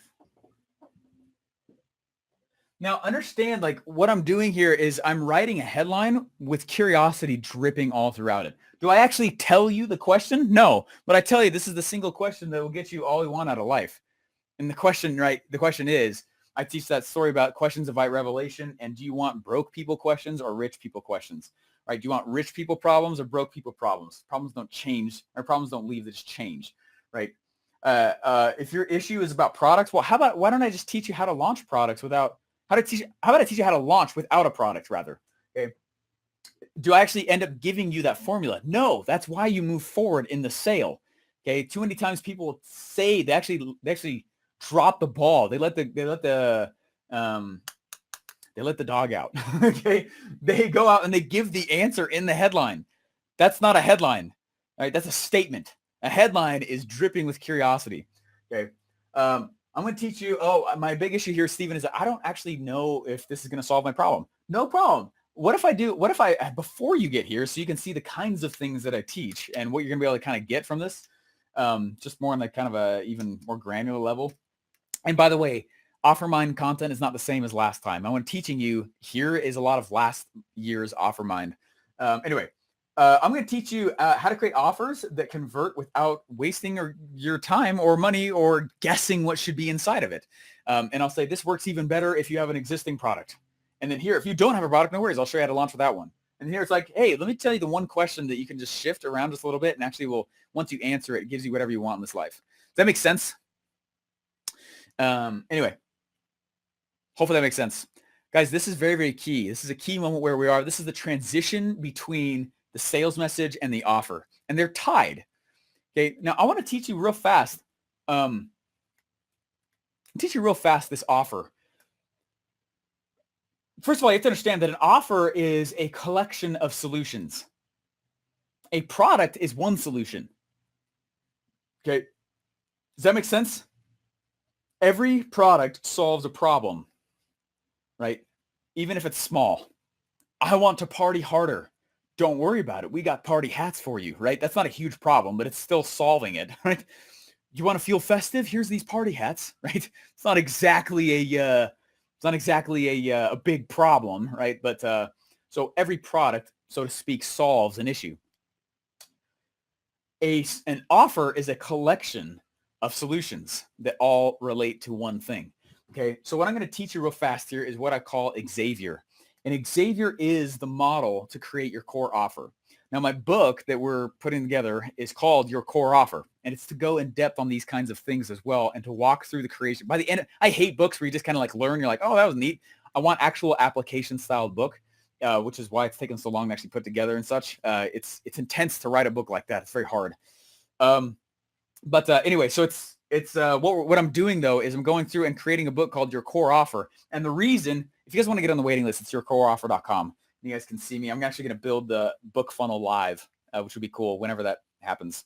So if you jump on the list, yourcoreoffer.com, that'll get you on the list there. But anyway, your core offer though is actually a template based off of this. This is the way I can inflate and build a brand new blue ocean. It's under this model. There are 3 other offer creation models that I'm going to walk you guys through tomorrow morning. And specifically, one of them is very good when you already are in business. Okay. And then specifically 2 of them are very good when you're just trying to expand the amount of people who are coming into your business. All right. And I'll teach you when this happens and where it happens. It's really cool. Can't believe he's sharing Xavier here. It's gold. Thanks, Roger. Yeah. Well, it's part of the answer and it's part of what I promised. So, let's see here. I'm going to take a screenshot of this so I can erase it. So we need more whiteboard room. Never can get enough whiteboards. All right. Now think through what we've done here so far. We have effectively gone through and changed the way somebody is experiencing this life. That's amazing. Mind control much? We're going through and what we're saying is we're finding out what the major core objections most likely will be, right? Probably the experiences that most likely are keeping them back. But these are things that I would go and research on, and you're talking to your dream customer in the Red Ocean about. These are the gaps. These are the things that I'm also filling out about Red Ocean Analytics. This is very much fueled by that. Then I'm going to go and craft new stories. And it's not just testimonials and stuff. It is using experiences that I've really gone through, right? Like you all should be the attractive character of your own business. Don't outsource that. Okay. And so think about the stories and experiences you've gone through. And if you're like, Steven, I don't have any stories and experiences, get to know you because you're probably already really awesome. Okay. You're already cool. You're already awesome. You already are in a place where you can be an attractive character. Okay. Anyway, then what we go through is we title the story in the form of a headline. And for those of you guys who are familiar with the webinar, this is literally Secret 1 headline, Secret 2, Secret 3. That was created to fight and battle vehicle internal and external desires, or Secret 1, Secret 2, Secret 3. They don't need to be secrets, but point 1, point 2, point 3, right? Anyway, now what we need to do is we need to use the same data that we've been gathering all along to fuel the offer. Okay. Now, the reason I bring this up goes back to why I was talking to you guys about that horse and the horse offer and the horse story. Okay. Check this out. When Claude Hopkins was talking about the horse story, he's like, hey, 2 guys brought a horse to me, right? And the first one said, hey, right, grab the horse and in a week, I'll refund you if you don't like it. And the other one said, don't worry about the money, just pay in a week if you like it. He took the same product and flipped it into an offer. Right? Same product, flipped it into an offer. Now the product was the exact same. What turned it into an offer was the sales message. This is why you create the message and the offer in tandem. They must be created at the same time. To think that I can go and build an entire product, a whole offer, and have no thought about how it sells tells me that it's already destined for failure. That's shocking to me when someone makes it like that. Okay. When you do it more methodically like this, you are literally joining the customer in their head. You're figuring out where their hangups are going to be and developing the sales message. And now let's move into the offer. Okay. At the same time, they work together, which is why I naturally took the second horse. Okay. Let's go check this out now. Now this is a model. This comes from a model. I've already mentioned it. The acronym is Xavier. Okay. This is Xavier. This is how I create my offers. This is how I've always done my offers for this style. When I'm inflating a brand new market for the first time, this is the model that I always do it on. This is your core offer. This is that offer. Your core offer is Xavier. Okay. When built this way with all the things we've already done. So I'm going to go over here and let's check this out now. We're actually going to build an offer off of the data that we've already been going through. And now that I understand more of the customer that I'm selling to and their experiences and what they're going to be fighting as they try to make decisions to come to OfferMind or whatever you're selling, right? That is how we need to create the offer. Not just what product do I think would be really cool to sell? That's scary. Don't do that. So I'm going to come over here.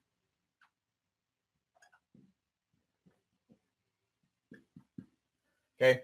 Now this is the product representing vehicle because it's tied back to vehicle.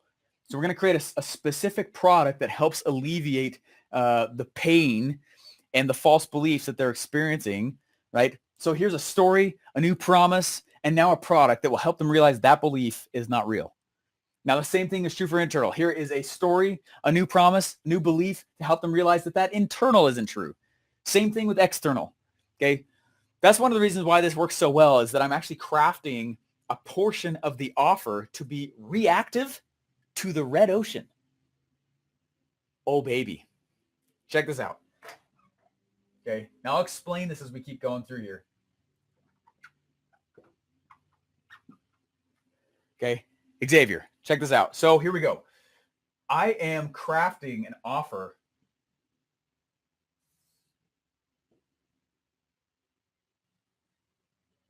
Okay, here we go.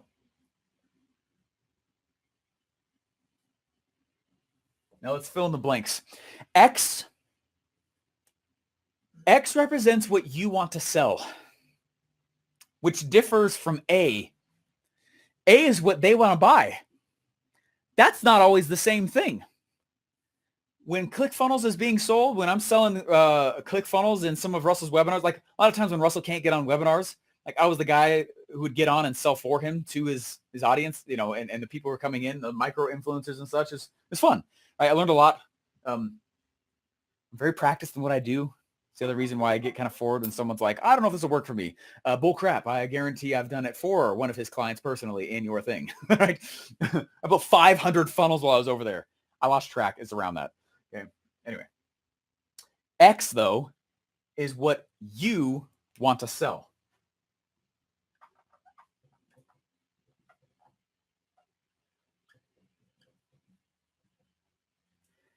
A stands for anchor. It is the anchor of the entire offer. Okay. ClickFunnels software membership itself is the anchor of the entire Funnel Hacks offer. Now, if you don't know what that is, that's okay. Just go to freecftrial.com. Okay. And you'll see.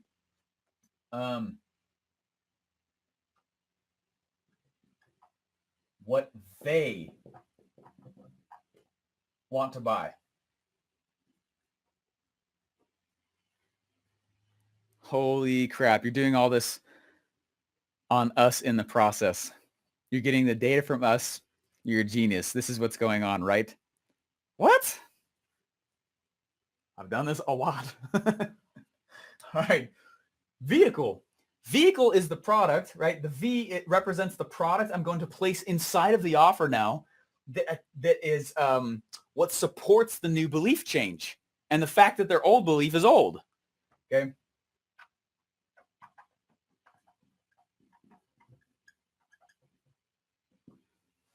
I is obviously internal. I'm going to just keep writing this. Same thing for internal. And the same thing for external. Now, something to note with this portion of the offer itself, this middle part right here, what makes Xavier model so powerful and why so many have made a lot of money with it already, I've been doing this for a while, you guys. Sometimes I just don't talk about stuff until I know it's like highly tested and I can say things like this. So I've been doing this for a bit, right? You have to understand when it comes to Xavier, this part of the offer is red. This is red.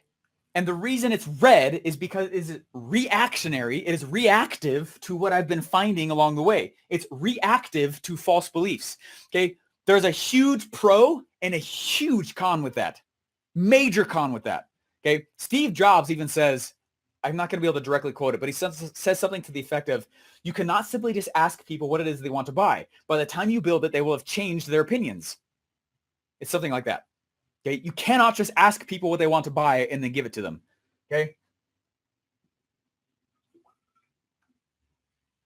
But I still need to be able to answer a lot of the things inside of their head. Okay. Huge difference, right? Massive. I still need to answer a lot of the issues going on inside their head. So there's a portion of my offer that is red. And then this other stuff over here is the stuff that's truly prolific. Okay. This is the area that's blue. This is where the term purple offer has come from. When I started drawing this and doing this, purple offer, red and blue. I used to think that meant pink. I don't know my primary colors. And I was on stage and I said pink. And someone's like, why do you call it pink? I was like, because it's red and it's blue. And he's like, that means purple. I was like, oh, well, yeah, that's what I meant. Anyway. Okay. What I'm trying to help you guys understand this whole thing is if you sit back and think about the, like what is largely taught inside of colleges, it is specifically what is inside of blue.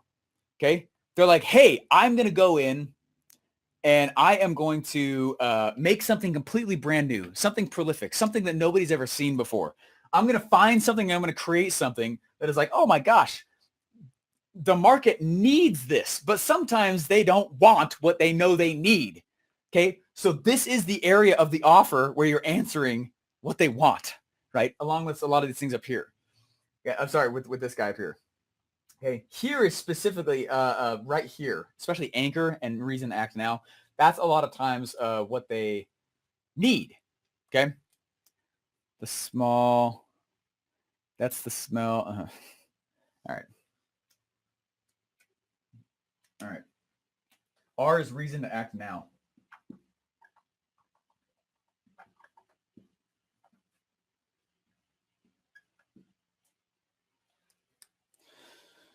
Now let's analyze the fake book story real quick here. Now I definitely went through and talked about each one of these things. Boom, boom, boom, boom, boom with the fake book story. But when it came to the offer, what was the offer? Well, I'm going to give you the book. All right. That's what I want to sell. Let's say I want to sell books because that's what I'm selling right now. I'm pushing books out there. Right. What is it that they want to buy? But however, now you have to understand one thing here real quick. Sometimes X is literally just the title of the offer. Sometimes X and A are the exact same thing. There are times when I've noticed when I'm designing an offer for some other company that it will be separated. And then there's times where it's together. Okay. That's the one caveat with this is that sometimes X and A are the exact same thing. Okay. So in this instance, X and A were the exact same thing. You want the book, right? I raised the book and a lot of you bought the book before I said I was going to give you the book. You want the book. Okay. That is the anchor of the offer. That is the thing you got most stoked about. Is it cool that I gave you a vehicle concern-based product, meaning the audiobook? Yeah, but it's not the anchor. Okay, so check this out. So if I go over here and I start writing things like, actually, let's keep walking through this. This V, the reason why it's so important is because it is an objection to the idea of the vehicle overall, right? Well, I don't know that ClickFunnels is really going to work for my business. Don't worry about it. What if, hey, my name's Russell. What if I go and I give you a product where I show you what funnels work well for the types of businesses I know you're all in? Oh, sweet. Cool. I just got a product that answered my vehicle-based objection, right? And there's a story that he would have said, there's a headline he would have said, but the product also goes in and breaks the belief. The product is a tool in the sales message. Okay. And then I go in and I'm like, hey, you know what? I actually, I will forget sometimes what it is that I'm reading because I'm reading too fast or it's too slow or whatever. So what we did is we decided to make a bullet point outline so you guys don't have to get concerned with remembering all these things. So anyway, right, that's the bullet point outline. That's very much, I'm just following the freaking model in my head, guys. I went through this in my head, so I've done it a lot. And that's what the fake book story is. That's what it was born out of. Because people are like, wow, that's for webinars. No, it's not. Okay. It is for all sales. Okay. All right. So we come over here to internal then. Internal based products. Right. That's answering the I'm not good enough. I'm not smart enough. I won't remember what I read. That's why I gave the bullet point checklist. The next one for E, I gave the checklist on how to apply it. Well, I'm going to go through this, Stephen, and I can see it's going to be helpful. And thank you so much for the audiobook because I get stuck on reading as well. And I'm like, oh, me too. Here's a vehicle-based product to help answer that concern. Here's an internal so that you can remember what you read. How about a checklist so that you can apply what you're going through, right? Resources. Okay. R is reason to act now. Now, what was the reason to act now that made it just insatiable? The thing that always makes everyone go nuts. 50 people. First 50 people.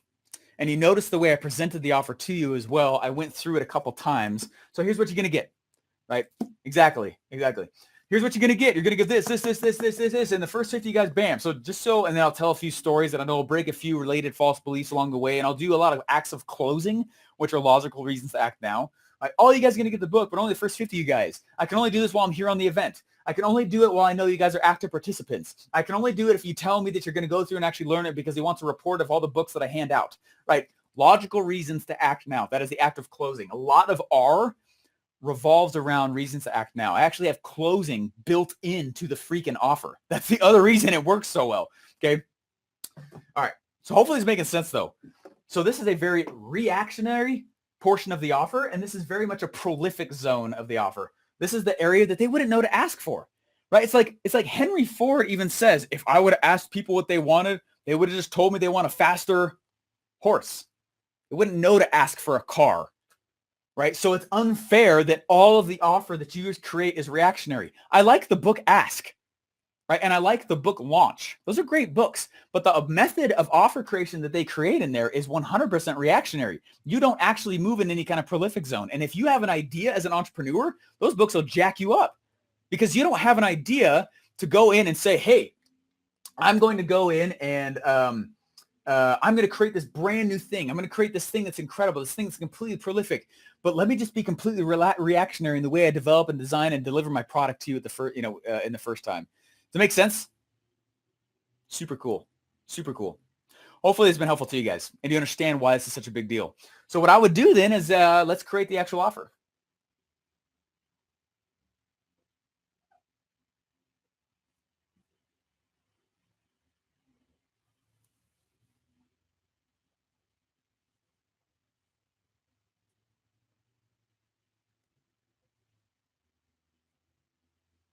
Actually, it'd be fun to actually walk through this in depth with you guys tomorrow. We've been going for 2 hours already.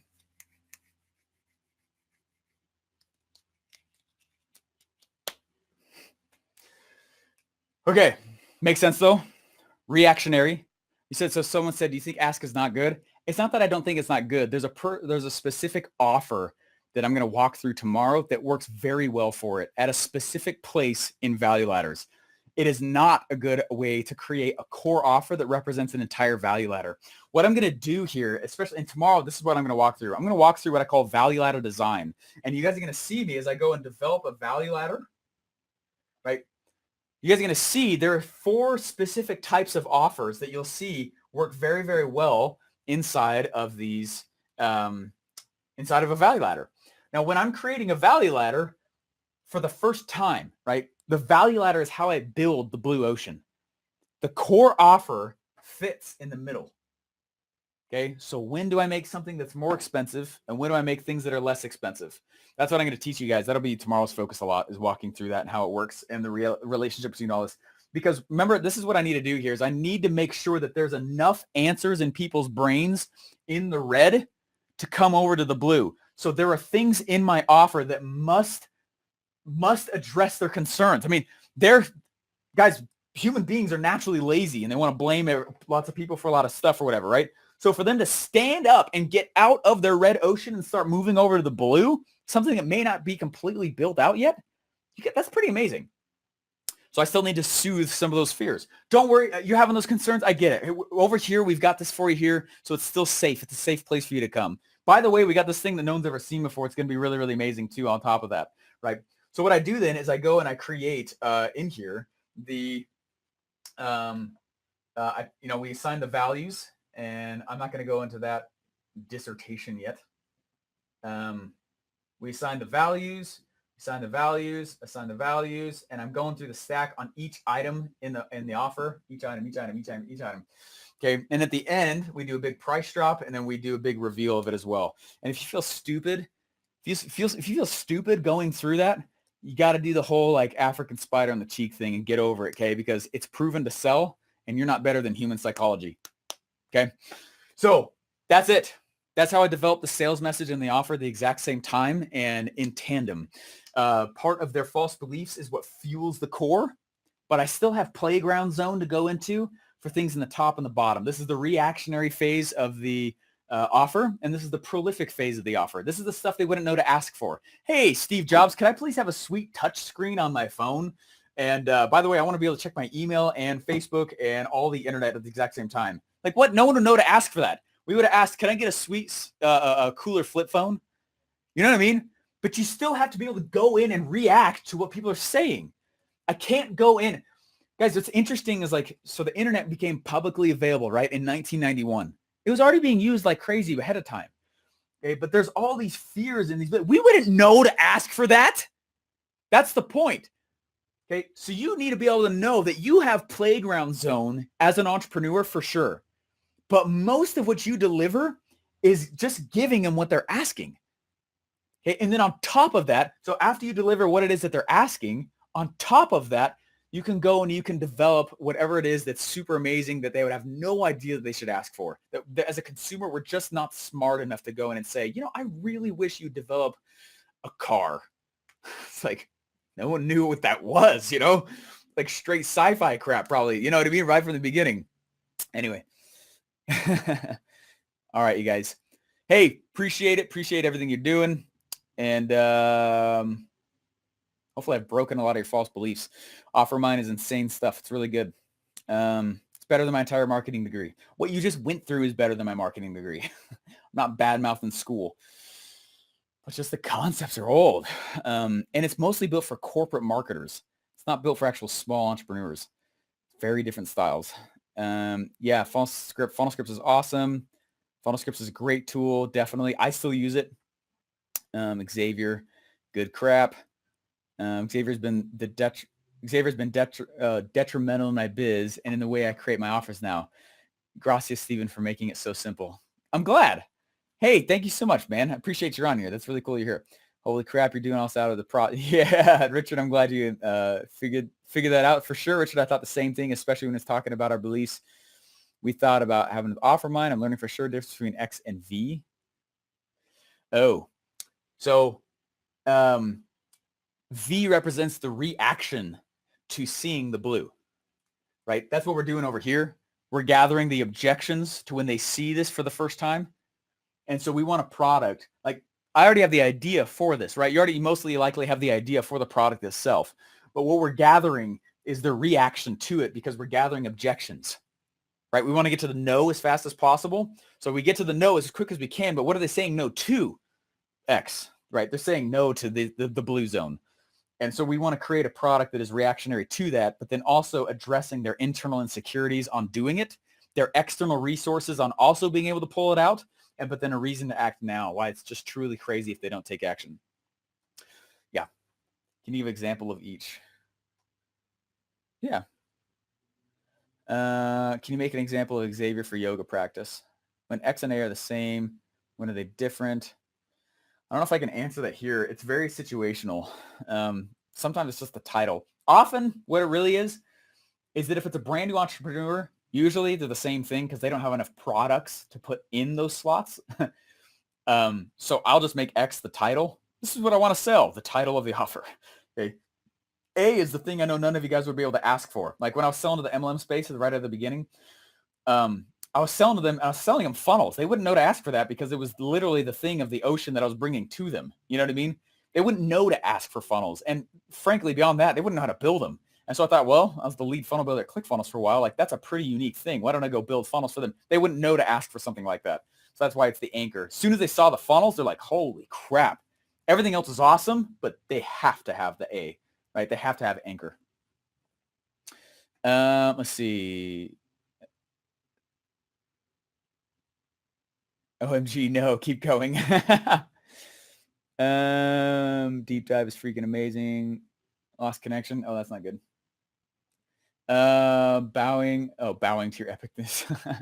How did you learn rich person approaches? Don't have those voices like she does. I just got sick of being poor. Offermind plus Stevenisms are amazing. Thanks, Alberto. Appreciate that, man. This is epic. Deep dive is amazing. Insanity. This is mind-blowing. Hopefully tomorrow you open the ticket sale for the event. I'm back. Possible to watch part 1 and 2. Been watching 3 and 4. They're taken down at midnight. And because I want you to understand that I have real scarcity and urgency, and it's not something that I make up because I hate that crap. It plagues the freaking internet business right now. Sorry. This has been the missing link for existing B2B professional services. Thank you so much. 100%, definitely. In fact, what's up, man? Glad you're on here. How you doing?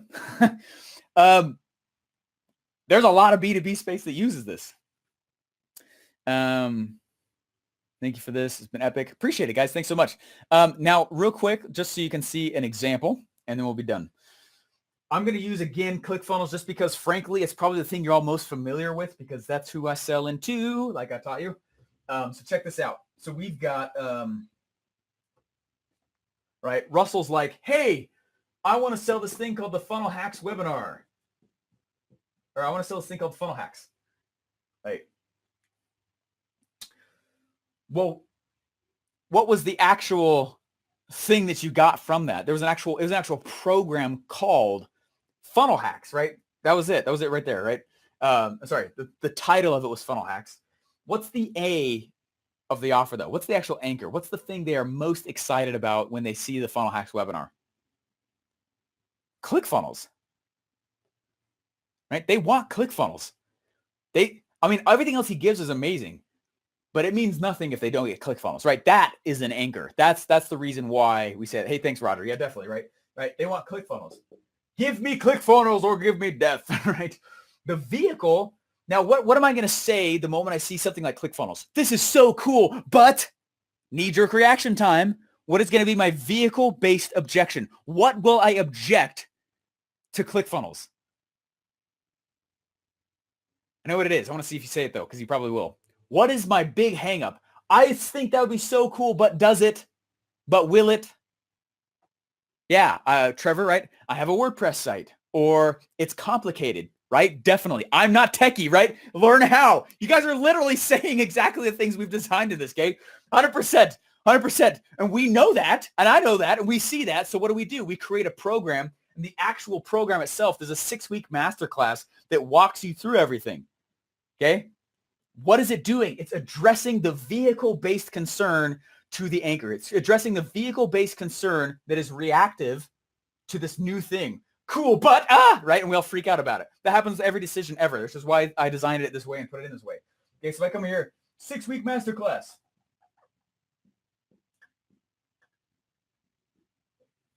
Okay, it's super powerful. It's really amazing, and it walks people through so they can do it when they're not a techie. Anyway, now what would be some of the internal hangups, right? I'm not smart enough. I'm not good enough. I'm not.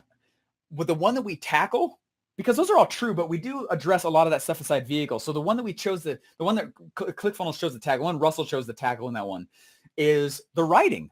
I'm not a writer. Okay. Oh, sweet. Now that I know how to put all the pages together, what do I put on the pages? And Russell's like, don't worry about it. So what does he give as part of it? A lot of you guys have mentioned it. In fact, it's part of the Funnel Builder Secrets offer now. Funnel scripts. Exactly.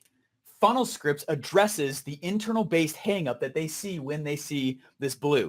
Is this making sense? Starting to sink in a little bit? So what we'll do is we'll go in, and the way we brainstorm offers is we'll go to the crazy zone, guys, and we'll just start writing stuff. We don't worry about this, right? This is something I made after I left. Okay, but we would just think through boom, boom, boom, boom, boom, boom, boom, boom. After I started analyzing all these offers we had created, they were following this model. And I was like, oh my gosh, Xavier, this is exactly what we're doing. We're reacting to the prolific. And in so doing, we're addressing their fears with products, not just stories. Oh my gosh, right? And I freaked out and had an aneurysm. Okay. Okay, but here, check this out, right? Funnel scripts. Pre-built funnel scripts. Now, what do you think the external based fear is? What resources will I freak out over that I don't have and start to use as a banner to not take action? Hashtag good crap. Funnel scripts is part of that now. Can you repeat? Oh, I don't know. I'm not representing ClickFunnels right now. I'm just talking about it because probably a lot of you guys know it. Traffic. Exactly, Dawn. Yeah, exactly, right? Traffic. But Steven, but Russell, but ClickFunnels. A funnel is nothing without traffic. Exactly. You're spot on. How do I get traffic? How do I get that resource inside of the funnel once I have it? Right. So he gives away, there's traffic strategies. Traffic secrets is definitely one of them. That is an insane product. I should add a link here or something because y'all are going to go buy this thing now that I've told you all what it is and why it works. Okay. Traffic secrets. Now, what's the reason to act now? The reason to act now that he drops inside of his webinars is super powerful. Okay. He says, I'm going to give you guys the full unlocked version of ClickFunnels that has no bars attached to how much traffic you're able to send in a month. But you got to be one of the first 50. We'll also give you guys a free coaching call with one of our ClickStart coaches so that you can make sure that you're onboarded correctly and you ask any final questions you have and try and stump them in your session. That's awesome. Okay. Reason to act now. And only 50 of me, but and then you see this, you're like, wait, I get ClickFunnels and you're going to teach me how to use it. And you're going to teach me how to write copy. And you're going to teach me how to send traffic, which that guy was the first guy that ever made $1 million in a day on the internet. They're like, some good stuff, right? Hashtag good crap. Okay. And this is, then at the end, it's like, hey, well, what we're also going to do for you is we're going to have you guys go in and do a ClickStart call. Plus, we'll give you guys the unlocked ClickFunnels account. Unlocked CF. That's hopefully solving a lot of issues. That's your new hashtag. Hashtag good crap. Awesome, guys. Sweet. It's part of the Funnel Builder Secrets package. Yeah, I'm not going to try and cite those sources, guys. Y'all can go check it out. I don't represent their offers. You all probably know them. And I love ClickFunnels. So awesome, my friends. Hopefully you guys enjoyed that. Hopefully, guys, this has been helpful to you. That is how I designed both the sales message and the offer at the exact same time, specifically for the core offer, though. It is not how I do it on a lot of the others. Okay, so just understand that when I'm entering a new market and when I'm developing something that's brand new, something that's amazing, I use this format to go in and develop an offer that is most likely to succeed out of the gate. Okay, it's not that they don't change. My offer changes like crazy by the time 6 months goes by because I'm watching the market. I'm seeing how they react, typically in the form of complaints or refunds. Okay, to be completely honest, right? And I'm like, oh crap, that didn't work for you. Oh dang it! And I'm going live with them a lot, and I'm seeing how they're reacting to it. Oh, it changed. The offer that I sell now that I started 1.5 years ago, right? 6 months later, it's a completely different offer. But it's what I introduced the idea with, right? Because a market is as much of an idea as it is an offer and vehicle. Okay. So anyways, I'm using the idea to go prop up and inflate that ocean, okay, while I'm figuring out what offer really is that's sustainable. And now I haven't touched that funnel in over a year, and we put $1 in and get like $8 out. Okay. Seriously, it's nuts. Tell me something else you can get 800% return on in a week. Okay. We've been doing that for a bit. All right. This stuff works. I'm not the only one doing it, and you don't need to be a Steve Larson in order to pull it off. All right, my friends. See you guys later. See you tomorrow. Tomorrow's session is going to be all about more about offer templates. I'm going to teach you guys about value ladder design. This is particularly helpful for those of you guys who already have a business. However, if you don't have one, it's totally fine. What it can do is, I've noticed when I teach people who don't have a business yet, is it actually teaches them what to not freak out about and it actually helps them put horse blinders on, is what I'm saying. So anyways, excited for tomorrow. I'll teach you guys more offer creation templates, as well as, like I said, value-added design. And then after that, we're either going to go to launch strategies, or there's a few things I'm playing with as well. And that'll be the final session tomorrow afternoon. So I'll see you guys tomorrow morning at 10 a.m. If you could please leave me a review, that'd be fantastic. Go to sjlreview.com and leave me an honest review. I'd really appreciate that. sjlreview.com. Thank you so much for those of you guys who did that yesterday. That really was actually a treat for me. I don't need to be doing this, and it's a lot of fun doing it though. Guys, appreciate it, and we'll see you guys tomorrow at 10 a.m. Mountain Time. Bye.